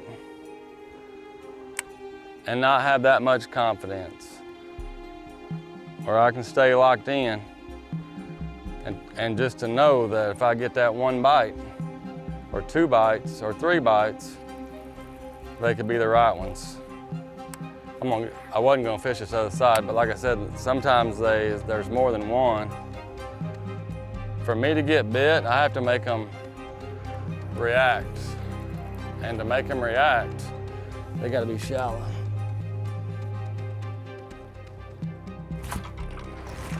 Stay on there.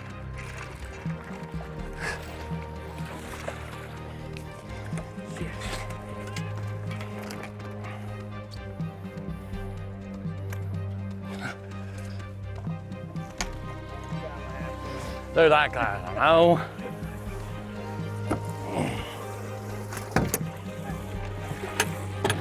That, we missed. Dude, that helps. I mean, and what makes me feel good is that I pull in and I'm like, dude, it's the wrong kind of stuff.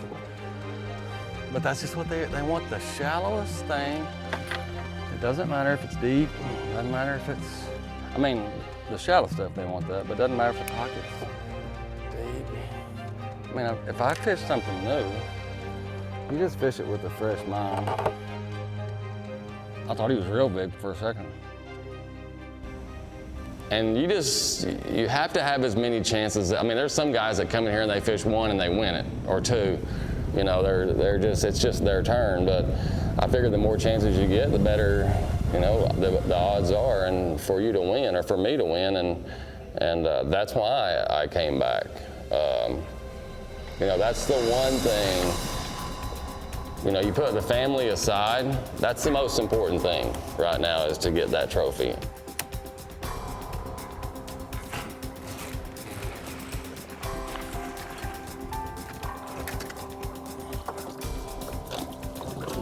You know, if it doesn't happen at the end of this event, you know, Monday morning, that's going to be the goal for next year, is to get back in the Classic and then try to win it. And if I do that enough, you know, I deep down believe that it'll eventually happen. One of the good things about losing a couple of Classics is it's just going to make it that much better when it does happen. I mean, they will have to carry me off the stage.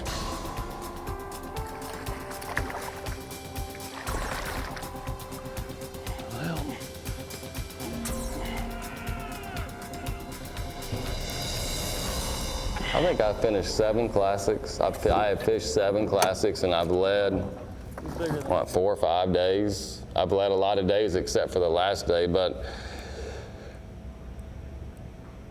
whenever you lose, I mean, you're the guy on stage, and there's another guy beside you, and that guy wins, and you watch his life change and his dreams come true, and then you're just, you know, you're that guy that that lost. You know, it kills you. I mean, it killed me. I mean, there's a lot of times sitting in a deer stand. There's a lot of times in the middle of the night I wake up, it's the first thing I think about. But at the end of the day, it's made me a better angler, and it's made me a better person. Because I do know that it will happen, for sure. When it's going to happen, I don't know. That's out of my hands. But when it does happen, I mean, it's going to be, it's all those second place finishes. You know, it's going to make it that much better. Dude, here's the thing. Like, I fished the way I wanted to fish all week. The deep hole gave me way more than I thought it was going to. It didn't fire today. I didn't lose a fish all week that mattered. I can't do anything else. I mean, these guys are damn good, and that's all I can do. I mean, just go fishing and hopefully you fish clean. That's all I can do. And it all comes down to this. Yes, it does. And here he is.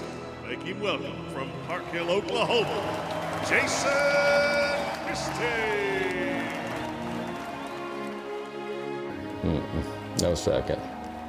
I mean, no seconds. No thirds, no fourths, just first. 36 pounds, 7 ounces coming into today. He needs 17.5 to win this title. 5 fish all alive. 17 pounds, 9 ounces.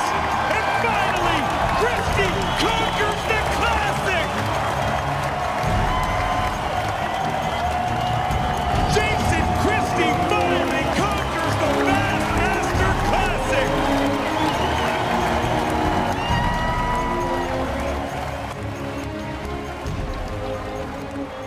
You know, the first thing that comes to mind is my kids. They're not here. They're watching. I told everybody losing the 2 ways, the 3 ways that I've lost is going to make it that much special whenever I did win.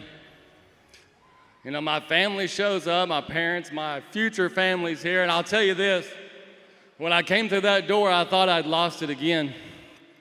Today was a rough day, but I am the most stubborn person in the world, and I'm going to do it my way, and that's what's happened.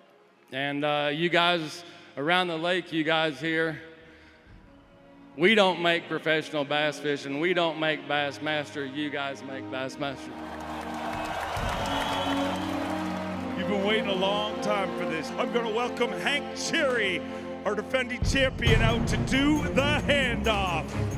We started with 55, 25 went out today, and now there is 1.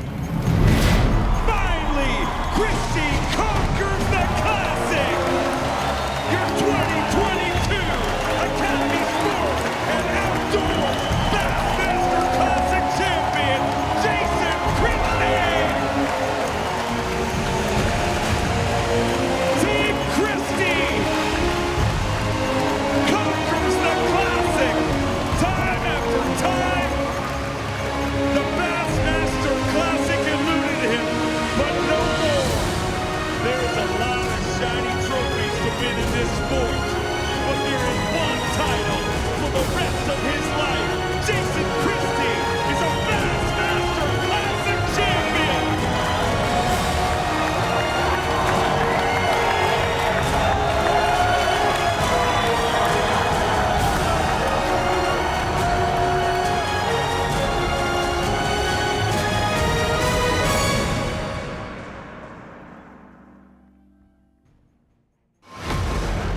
Marathon Peak Performance.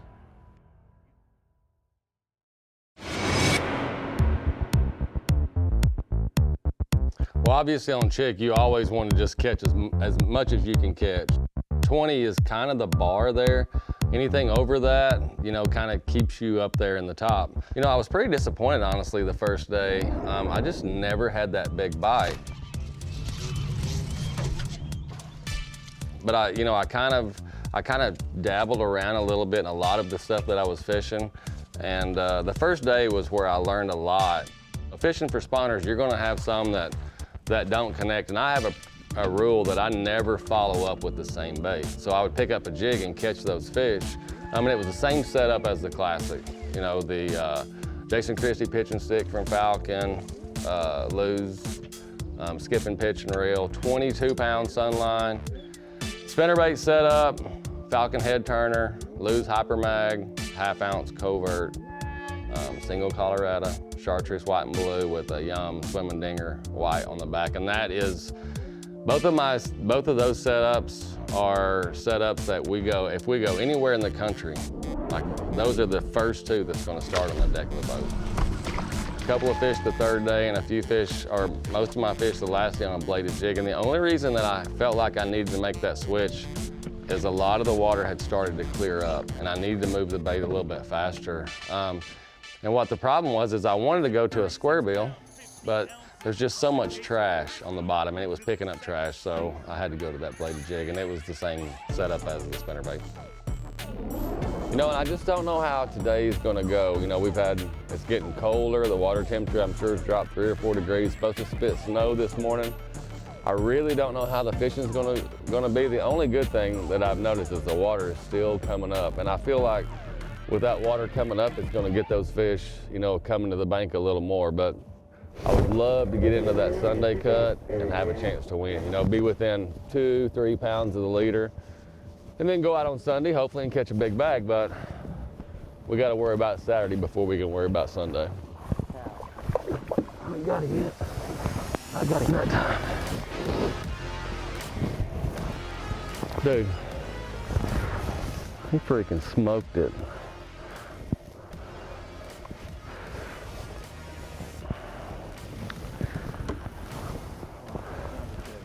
I mean, smoked it. I don't think we're gonna have to put a cold tag on him. We're just patiently waiting. I think the fishing's so much more better when that wind blows, especially when it's cold like this.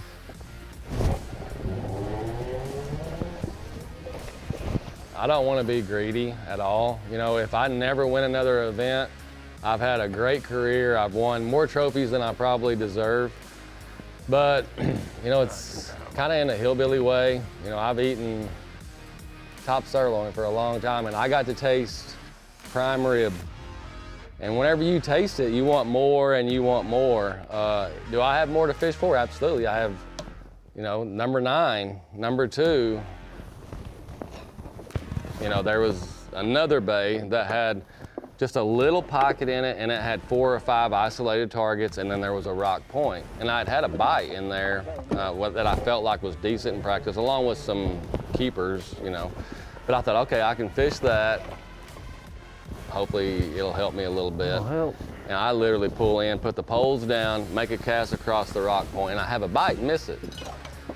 And the next cast is one of those that I'll never forget, because when I throw it, I'm like, that's too shallow up there, you know. And I mean, as soon as the bait hit the water, I made a crank. I seen, you know, a 6-pounder get it.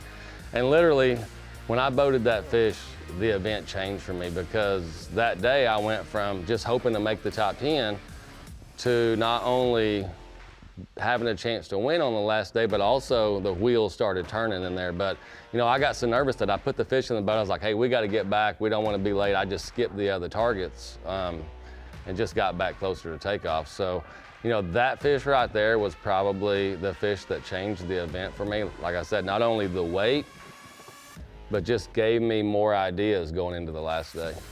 20 pounds, 12 ounces, with 57 pounds, 11 ounces. Jason Christie at the guaranteed rate, Bassmaster Elite at Lake Chickamauga.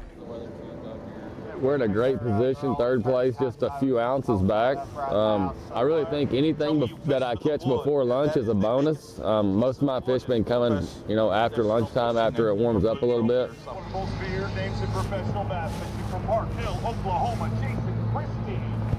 You know, it's really kind of tricky for the day. I don't want to fish anything good too early, lose confidence. I don't want to wait too late. The water's 49 degrees. You know, I've seen 61, 62, 63 in practice. And it took a big drop just last night. So, you know, but I still think about some of the bites I had yesterday, how they just crushed my bait. So I think the temperature is going to bother us more than the fish. I'm about to fall down.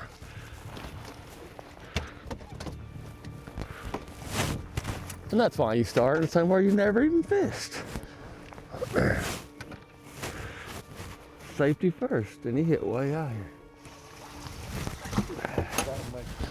4.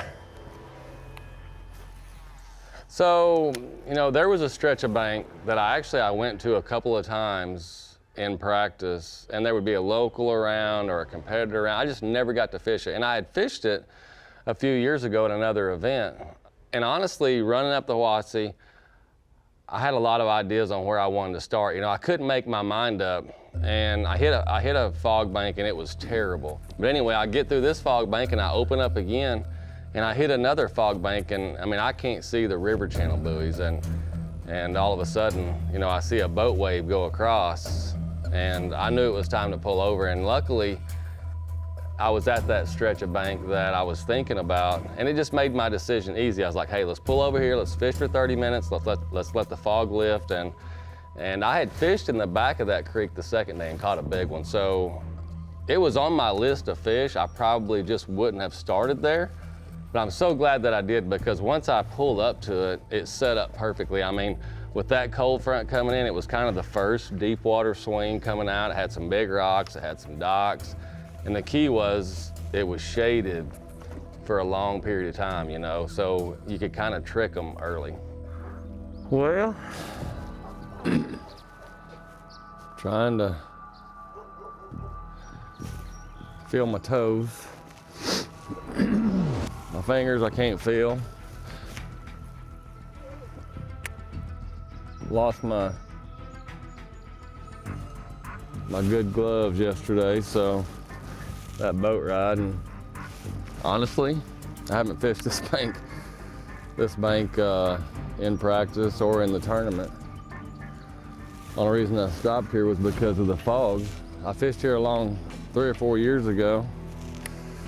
I mean, it's got the right kind of stuff, that's why I stopped.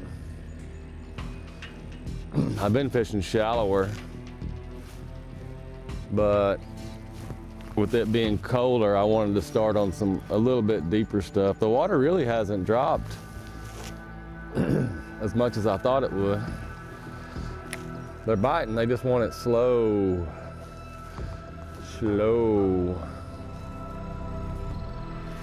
You know, and everything is coming away from the targets, meaning that when the bait goes by, they're following it. You know, like that one, he was 5 or 6 feet past the dock. The first 2 I caught on the bank were halfway back to the boat, so it's kind of that old slow roll. You just gotta wind it back slow. Just hold. Anything I catch before noon is a bonus the past few days. So we're doing A-okay so far. Fog's so thick you can cut it with a knife. And so I pulled over and just fished a stretch that I fished a few years ago, and it's worked out good. You know, I got a couple of nice fish, and I've had a couple more bites.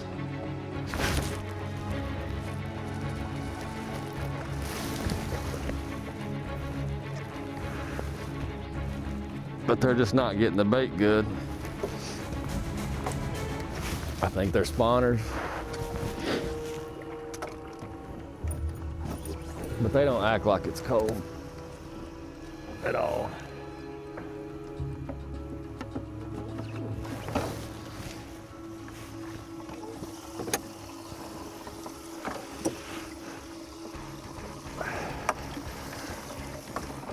You know, in the lake that we're on,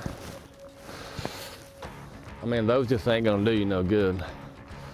I know it's like, oh, he caught one, but they're gonna have to be 4 and 5 pounders for us to have a chance to win. It's gonna, I mean, like I've never felt so good about a day than I do right now. We may not get another bite, but just the way the conditions are, you just gotta slow roll the bait, you know? And just, I think that's why I missed a couple down through there. I got a little too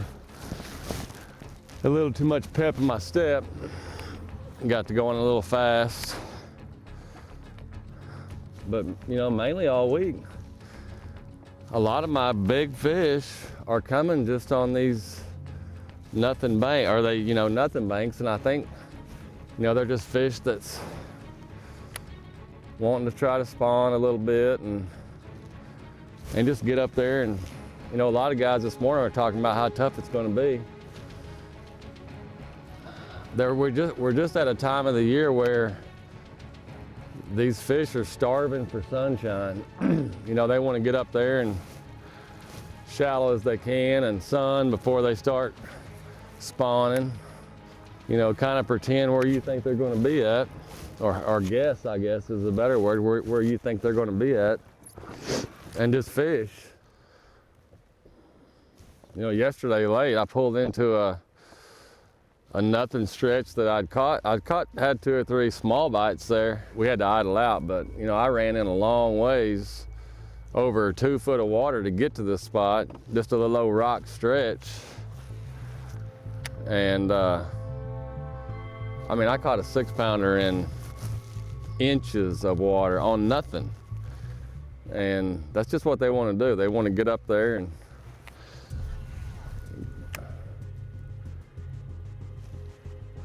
get as close as they can to that shallow water, get up there on the bank. That's the good thing about this lake is there's so many fish in it. I'm sure there's guys, you know, that's probably still fishing deep. You know, honestly, the last day I was good because probably 12 out of the 15 fish that I weighed the first 3 days came after lunchtime. And I start that morning and I catch a 4.5 and a 3.5 and a 3. I thought, good night. You know, the closer it gets to weigh-in, I just need a couple of those 6-pounders. So never lost confidence in what I was doing, and I stayed hooked up. And, you know, I really caught a decent amount of fish the last day. They were just all the same size bucks. I'm hoping that weatherman, what he said is gonna be right, that we're gonna get a little bit of wind. Just a touch this afternoon, about lunchtime. You know, and as it got closer, the clock wound down for day 4. I just thought, hey, we had a good plan. We just, you know, you have to get a big biter too. And those come when you can't go target a 6-pounder. You just have to hope that you cover enough water and get those bites. Baby, that's an exact cast. Yesterday I caught that 6-pounder at the end of the day. I was just, when it threw slack, I was hoping that her big sister had moved in.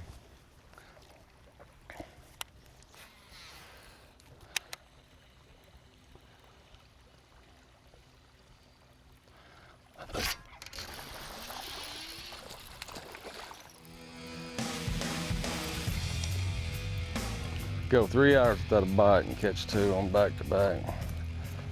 I haven't looked at him in a while. I don't know if that dude's any bigger than that other one or not.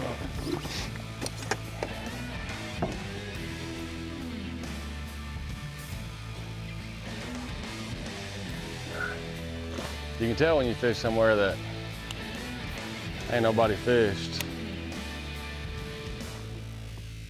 The big thing is just, dude, it's gotten back to being fun. You know what I mean? Like I have a good time. I love competing, and I like to see the look on everybody's face. And I mean that respectfully. Like I love to bounce in that top 10, and that's when it gets fun, you know. And I've missed a few, but to get in that top 10 and look around and know that you have a chance to win, that's just what it's all about. It's kind of like Game 7 of the World Series, you know. That's what I live for, and it's so much fun being out there, having a camera in your boat, and have fans watching and stuff, and just doing, you know, what I love to do. For the second time in 2022, Christie crushes the competition and becomes an 8-time Bassmaster winner.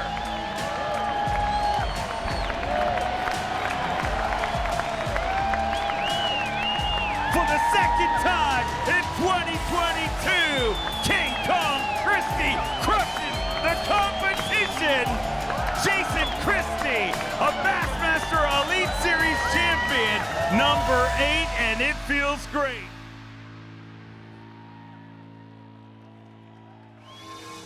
Marathon Peak Performance.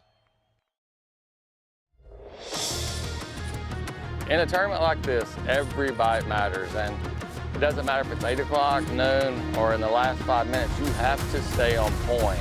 Christie closes the deal here on Championship Sunday. So the event on the 10 time was no forward-facing sonar. But to me, I mean, you look at some of the guys in the top 10 that are known for that. I've won 2 events using. I really don't think it matters. What did matter is the way that 10 times set up.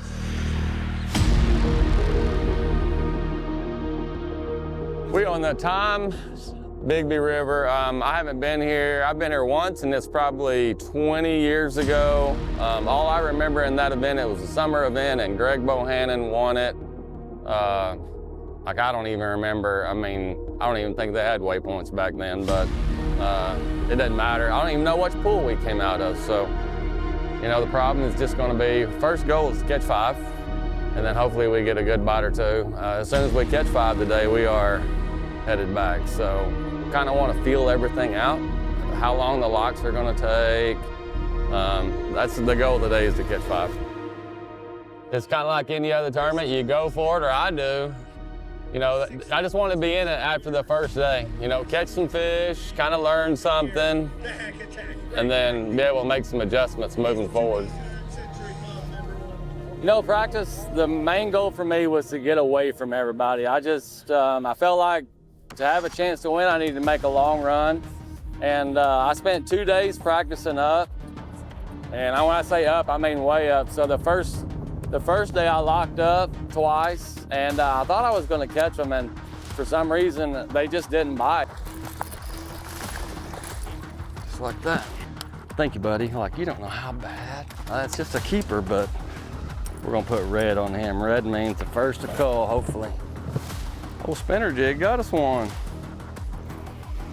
Good thing is, though, I mean, the good and bad, I guess, is I'm not getting bites.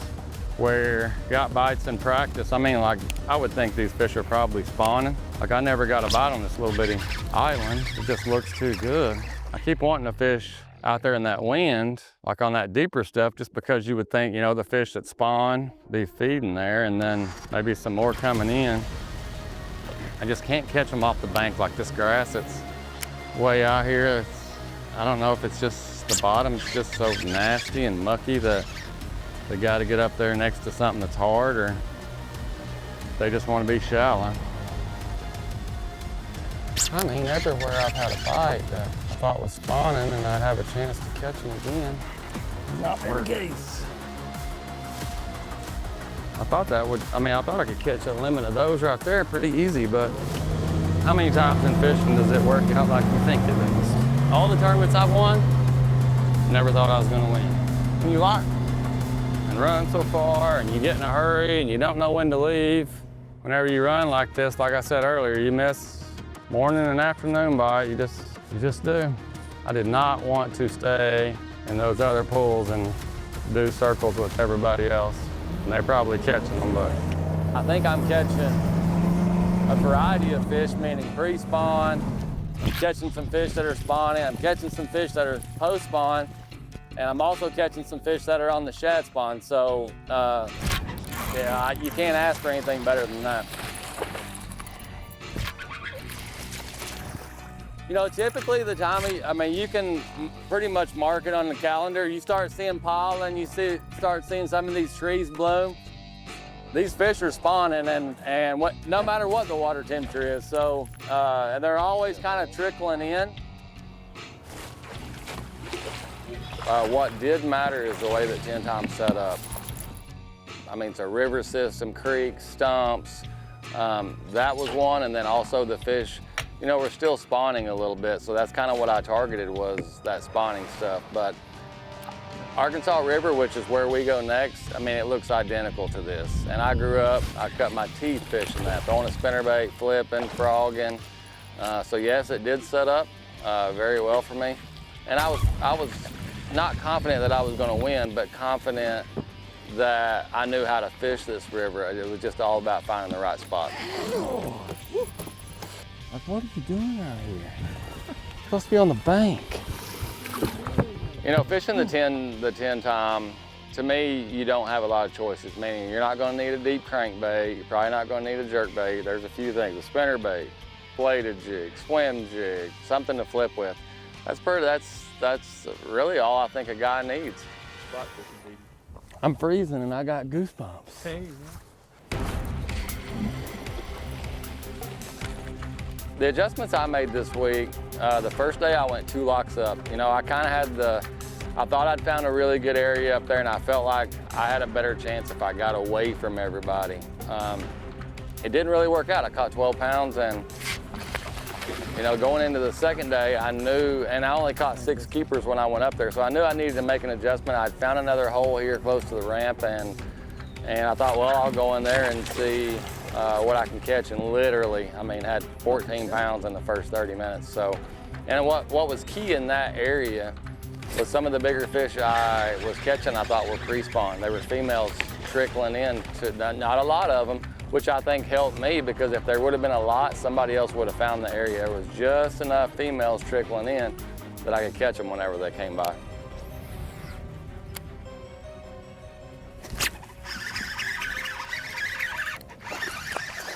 Get in here, yes. Wow. Yes. The old tail. I couldn't catch up with her. A river system's all about finding an area, multiple areas that you can put your trolling motor down. It's not like a highland reservoir where you can run points with docks and you can just take off and run a pattern.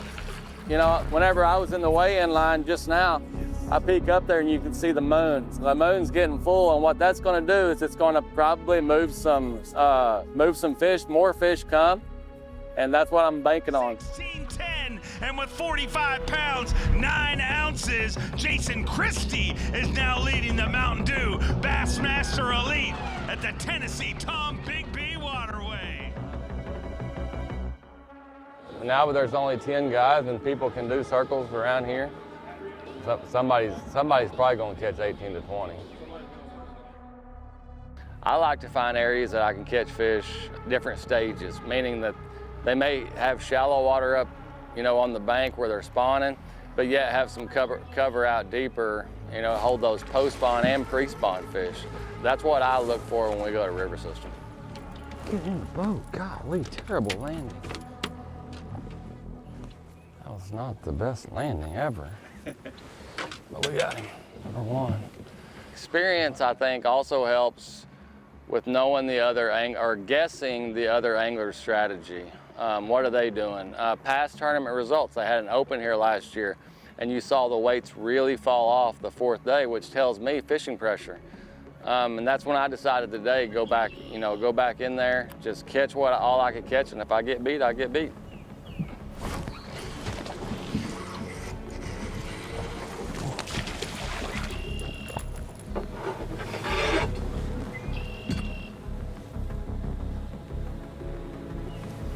Line burner.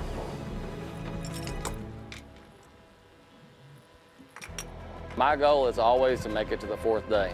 and then make it to the 4th day with you know, a chance to win, whether I need to catch a big bag or not. For me, you know, a lot of people, they say the closer or whatever, they remember the ones that I closed, they forget about the ones that I didn't. I think on the 4th day, it tends to work out for me because I stick to my guns. I think a lot of times it's too late in the event to make an adjustment. I really think you spend more time, you waste more time running around, changing stuff. I really just think you got to ride the horse that got you there, and that's what I did this week. Is, you know, I had a backwater pond, and I actually left for an hour, and as soon as I got out, there was only one place I wanted to be, was in that pond. We need something to go on the big side. And as I kept doing it, I started getting some bites, which told me that these fish were coming in. And today, on the last day, when I started the first round, I had 3 keeper bites, which told me that there was some fish that had moved up, probably all males, and we're gonna try to spawn. And that's what's weird, is every time I would make a loop, I would get a bite. They weren't all big. You know, I would show them different baits, different angles. When I caught that big one at the end, I'd been going clockwise the whole time, and when I came in, I was like, you know, I'm gonna go counterclockwise, give me a little better casting, a little different casting angle, and maybe we'll get one to bite.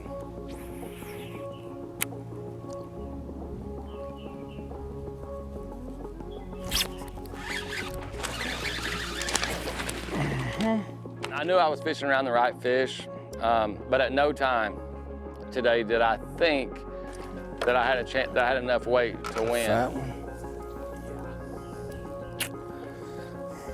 Needed that bad. In a tournament like this, every bite matters, and I literally caught the winning fish in the last 30 minutes today. That bumped me up 2 pounds. So, and I was locked in. Was I tired? Absolutely. But everything was right in front of me. It happens when you least expect it. I mean, I rate my practice a 3 out of 10. Usually when I win, that's what happens. It evolves as the tournament goes. From Dry Creek, Oklahoma, one of the most feared names in professional bass fishing, Jason Christie.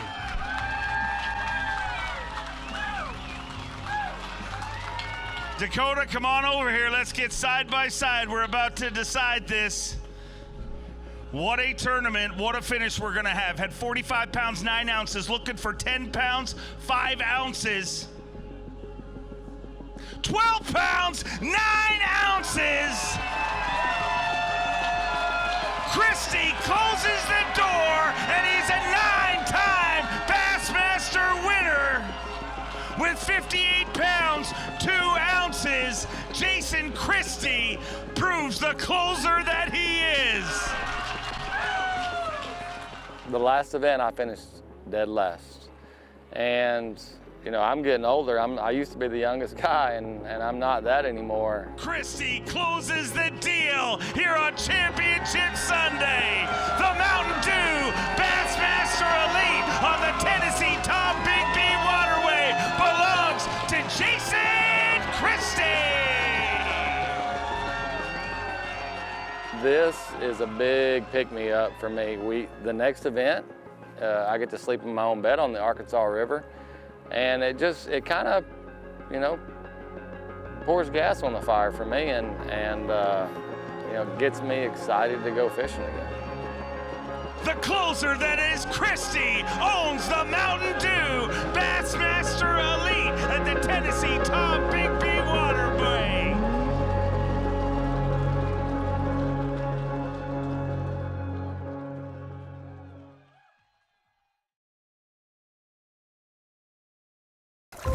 Come here. Gotcha. That's a way to start it off. There's a good thing and there's a bad thing about the Pasquotank River. The good thing is it has giants in it. Oh gosh, I about dropped her. The bad thing is when you're in a tournament, it has giants in it. If you would have told me at the beginning of the year that, hey, you're gonna win the Pasquotank River and you're gonna win it on a bait that I didn't even own, I can go catch 26 or 25. Somebody here can catch 35. Look at the eyeballs on that thing. I wasn't overly confident. I was confident that if I got a bite, it potentially could be big. I wasn't confident in being able to get a lot of bites in one day. 5 fish here today, 24 pounds and an ounce here at the Maxim Tire Bassmaster Elite at the Pasquotank River. Those big fish, you think of an 8-pounder, that counts as 2 4-pounders. I mean, it changes the way, not only the way that my day went, but how I'm thinking. You know, it's one of those deals where I feel like the quality is good, even if I were to catch 3. You know, the possibility of catching 20 pounds with 3 is good. And hopefully we get a bite. So it's kind of hard to raise your arms this morning. Oh, man. You know, the older I get, whenever we were here last year, I told myself I will never, ever make that run again, because it's the worst water I've ever been in last year. And what are we doing? We're doing it again. River. It all comes down to this. Just tells you what dudes do to go catch a bass. For you guys that's never been to the Pasquotank River, it's very unique. It does have a tide, but it's not lunar driven. So here, the tide is driven by wind. You know, it can literally flood one side of the sound and the other side go down 2 foot. Just gonna fish our little hearts out and hope for a bite. So there's no schedule. You still fish it like a tide, but there's really no schedule. Number 2 is, unlike anywhere I've seen in my career, vast. We just lost one. This is where I thought I was gonna catch him yesterday. Now, I did catch 2. I guess that's good. 1/3 of my bites yesterday, but I think I jerked it 3 times before I knew he was on there. Yeah, still learning. God, look at that.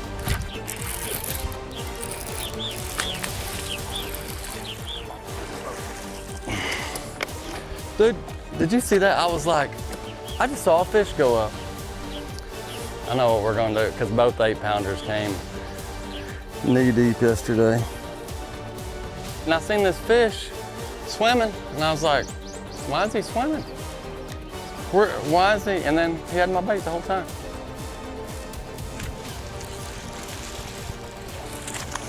If you would have told me at the beginning of the year that, hey, you're gonna win the Pasquotank River and you're gonna win it on a bait that I didn't even own, I kind of see it as right now as being like the umbrella rig. Like if you're not throwing it, your buddies probably are, and your buddies are winning some money. So a little backstory on that. A couple of weeks before the event, I had to go work at Shields. I bought one. I literally threw it for 15 minutes, 20 minutes. I caught 3 bass on it. Those were the only 3 bass that I'd caught on it before this event. Whenever I can lock a single bait in my hand and just fish, it takes half of the puzzle away.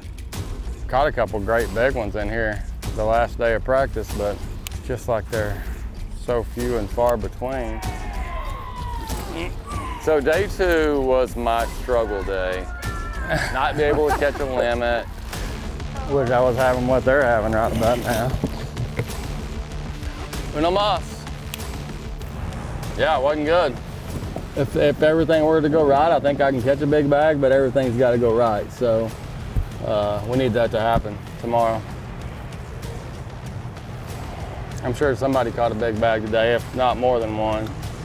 Jason Christie at 24 pounds and an ounce yesterday. Unfortunately, 1 short of a limit here today. Needs 18.4 to take the lead. 15 pounds, 8 ounces, just 2:12 short of the overall lead. So after day 2, I was in 6th place and failed to catch a limit. Let's just go out day 3. We're just gonna go fishing. We're just gonna go, whatever looks good, we're gonna fish. Well, we had a awesome boat ride. Never laid off the gas a single time. We were the first ones to the gas pump. We're fishing shallow the rest of the day. I think the technique of, I call it the fuzzy ball, I think it's still evolving. I think guys are learning with it. I want to say in the beginning it was kind of an open water, live scope thing. I was throwing it like a spinnerbait. Targets, shallow targets, underdogs, at trees. Come here. Gosh, dang it. Got him. Whoa. We gonna fish docks the rest of the day.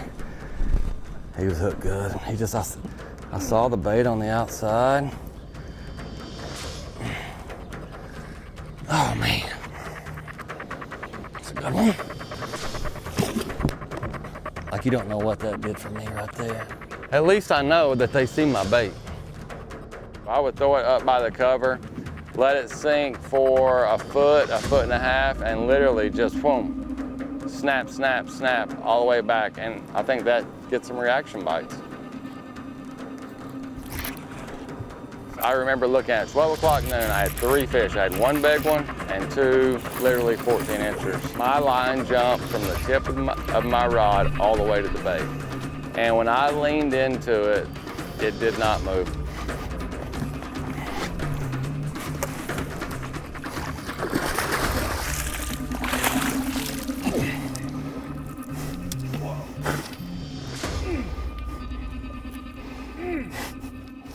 Look at the eyeballs on that thing. Look at that. That thing's almost as long as me.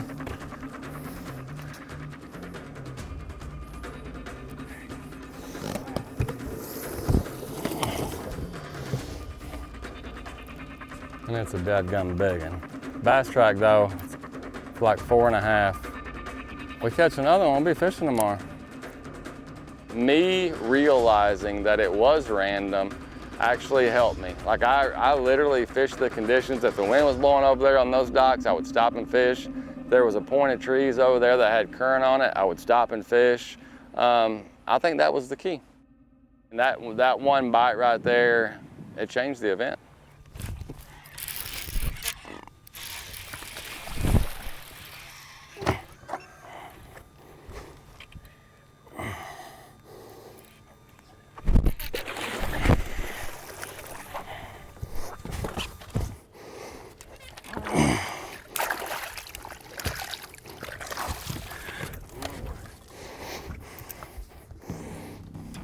So on the Pasquotank, there's a lot of big fish. So I go from running through my head about leaving, being eliminated after day 3, to catching that fish and knowing that I'm probably in the cut. You know, I'm one of those, if you're gonna be in the cut, I wanna be in the top. I'm so glad to catch 5. Like she followed it out the first time. Yeah, she followed it out the first time. And then I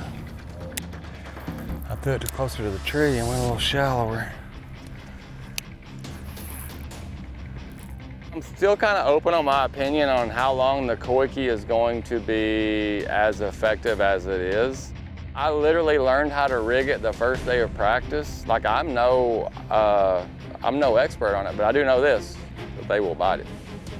We should be fishing tomorrow, which is exciting. I mean, I'm learning more every day, and not that I had 5 bites today, but I think tomorrow I really gotta just scrap everything and go fishing. He's a 9-time Bassmaster winner, the 2022 Classic champion from Dry Creek, Oklahoma, Jason Christie. Boom shakalaka, giant bass. It took 3 days, but finally we see a 9-pounder, and man, what a fish, what a day. For me, on Championship Sunday, or the last day of the event, I am usually locked in. I'm gonna ride the horse that got me here. I know some people watching this may think, well, you know, this guy makes an adjustment and he wins, and this guy makes an adjustment and he wins. That's not me. Like the more I dig in, the better chance that I have to win. There's literally 20 pounds sitting on that stick.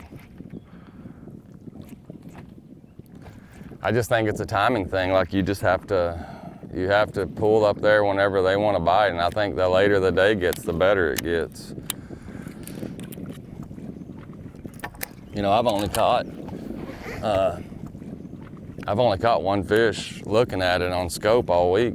Now I've used it a bunch to see targets, but as far as seeing the fish bite and stuff, and I think that's what like I'm doing. I think I'm covering, because if you can get locked in, like on that stick right there, you can sit there and play with them for 30 minutes. Like I'm fishing a bunch of targets, and this area right here has a lot of fish on it. You don't get many opportunities doing this. I'm telling you, we have 100 guys, and every single one of them can catch them. So whenever you have the opportunity to win, you better make the most of it. And that's what put pressure on me. So I went away this morning. The wind was forecasted to blow, which it gets really rough, but I was locked in on going where I had been fishing, because I knew that was the only chance that I had to win.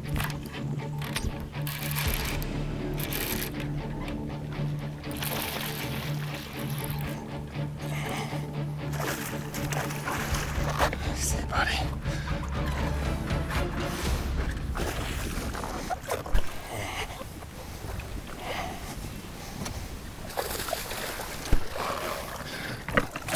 Come here, come here. Gotcha. That's a way to start it off.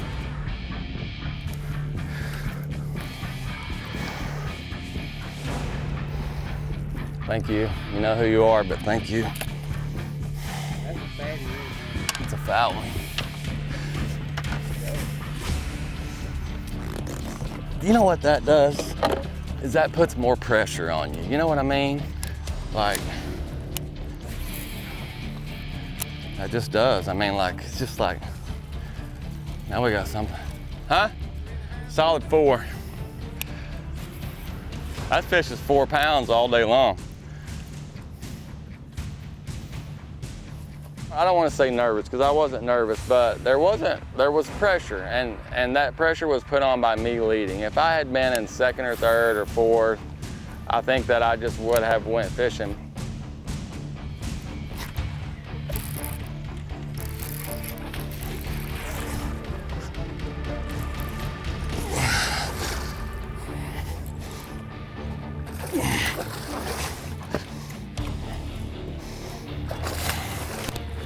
Gotcha. Oh gosh, I about dropped her.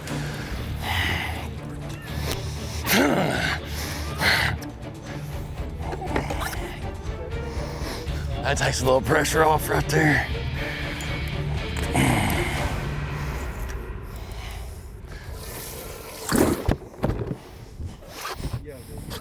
Gosh. That's 2 for 16, dude. 15 anyway.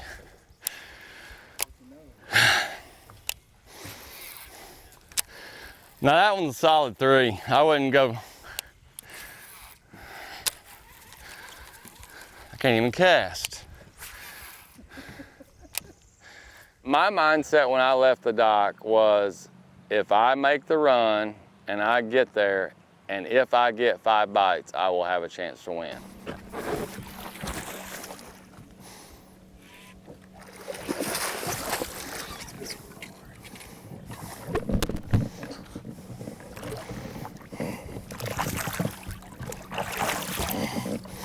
That helps.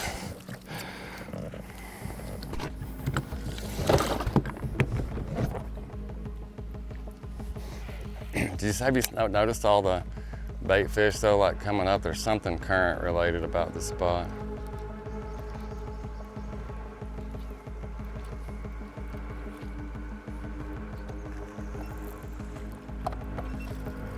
You know, this sport is humbling. At the beginning of the season, we have 101 guys in the field.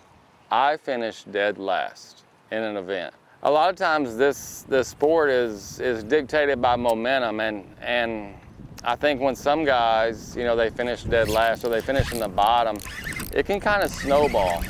You cannot let that happen in bass fishing. I mean, even though it's humbling, like literally when I have a bad event, when I drive away, it's over with. And you have to forget about it and start thinking about the next event.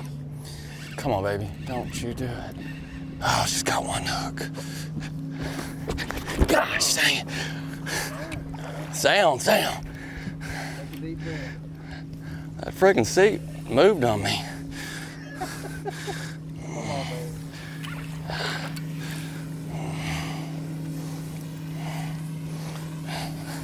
I mean, one freaking hook.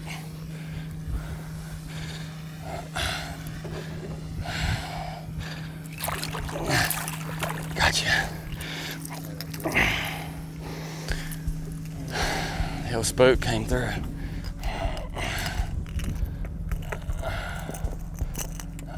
My friggin' pliers are locked up with salt water. Pound and a half.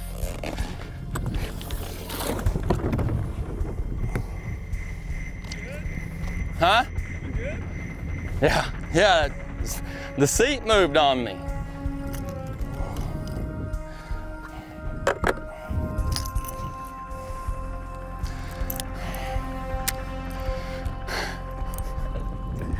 I've been doing this a long time, and yeah. I've been around as long as I have fishing, and I say this out of due respect to the sport and bass and my career. A couple of things that get me excited is a new bait. I'm learning again. I'm really, taking in every detail when I'm doing it, and new bodies of water. Those two things get me excited.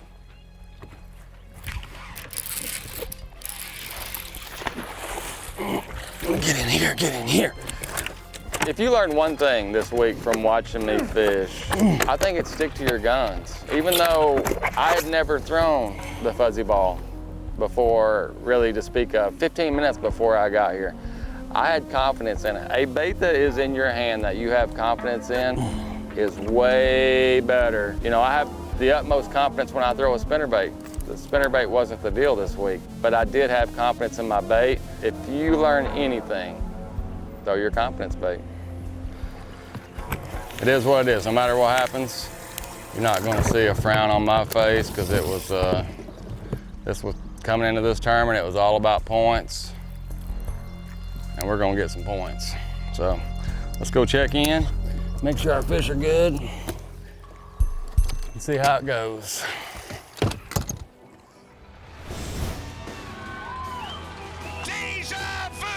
Christie with win number 2 in 2026. I've been fortunate enough to win 10 Bassmaster events, and every single one of them are so special. Like, everyone tells a different story.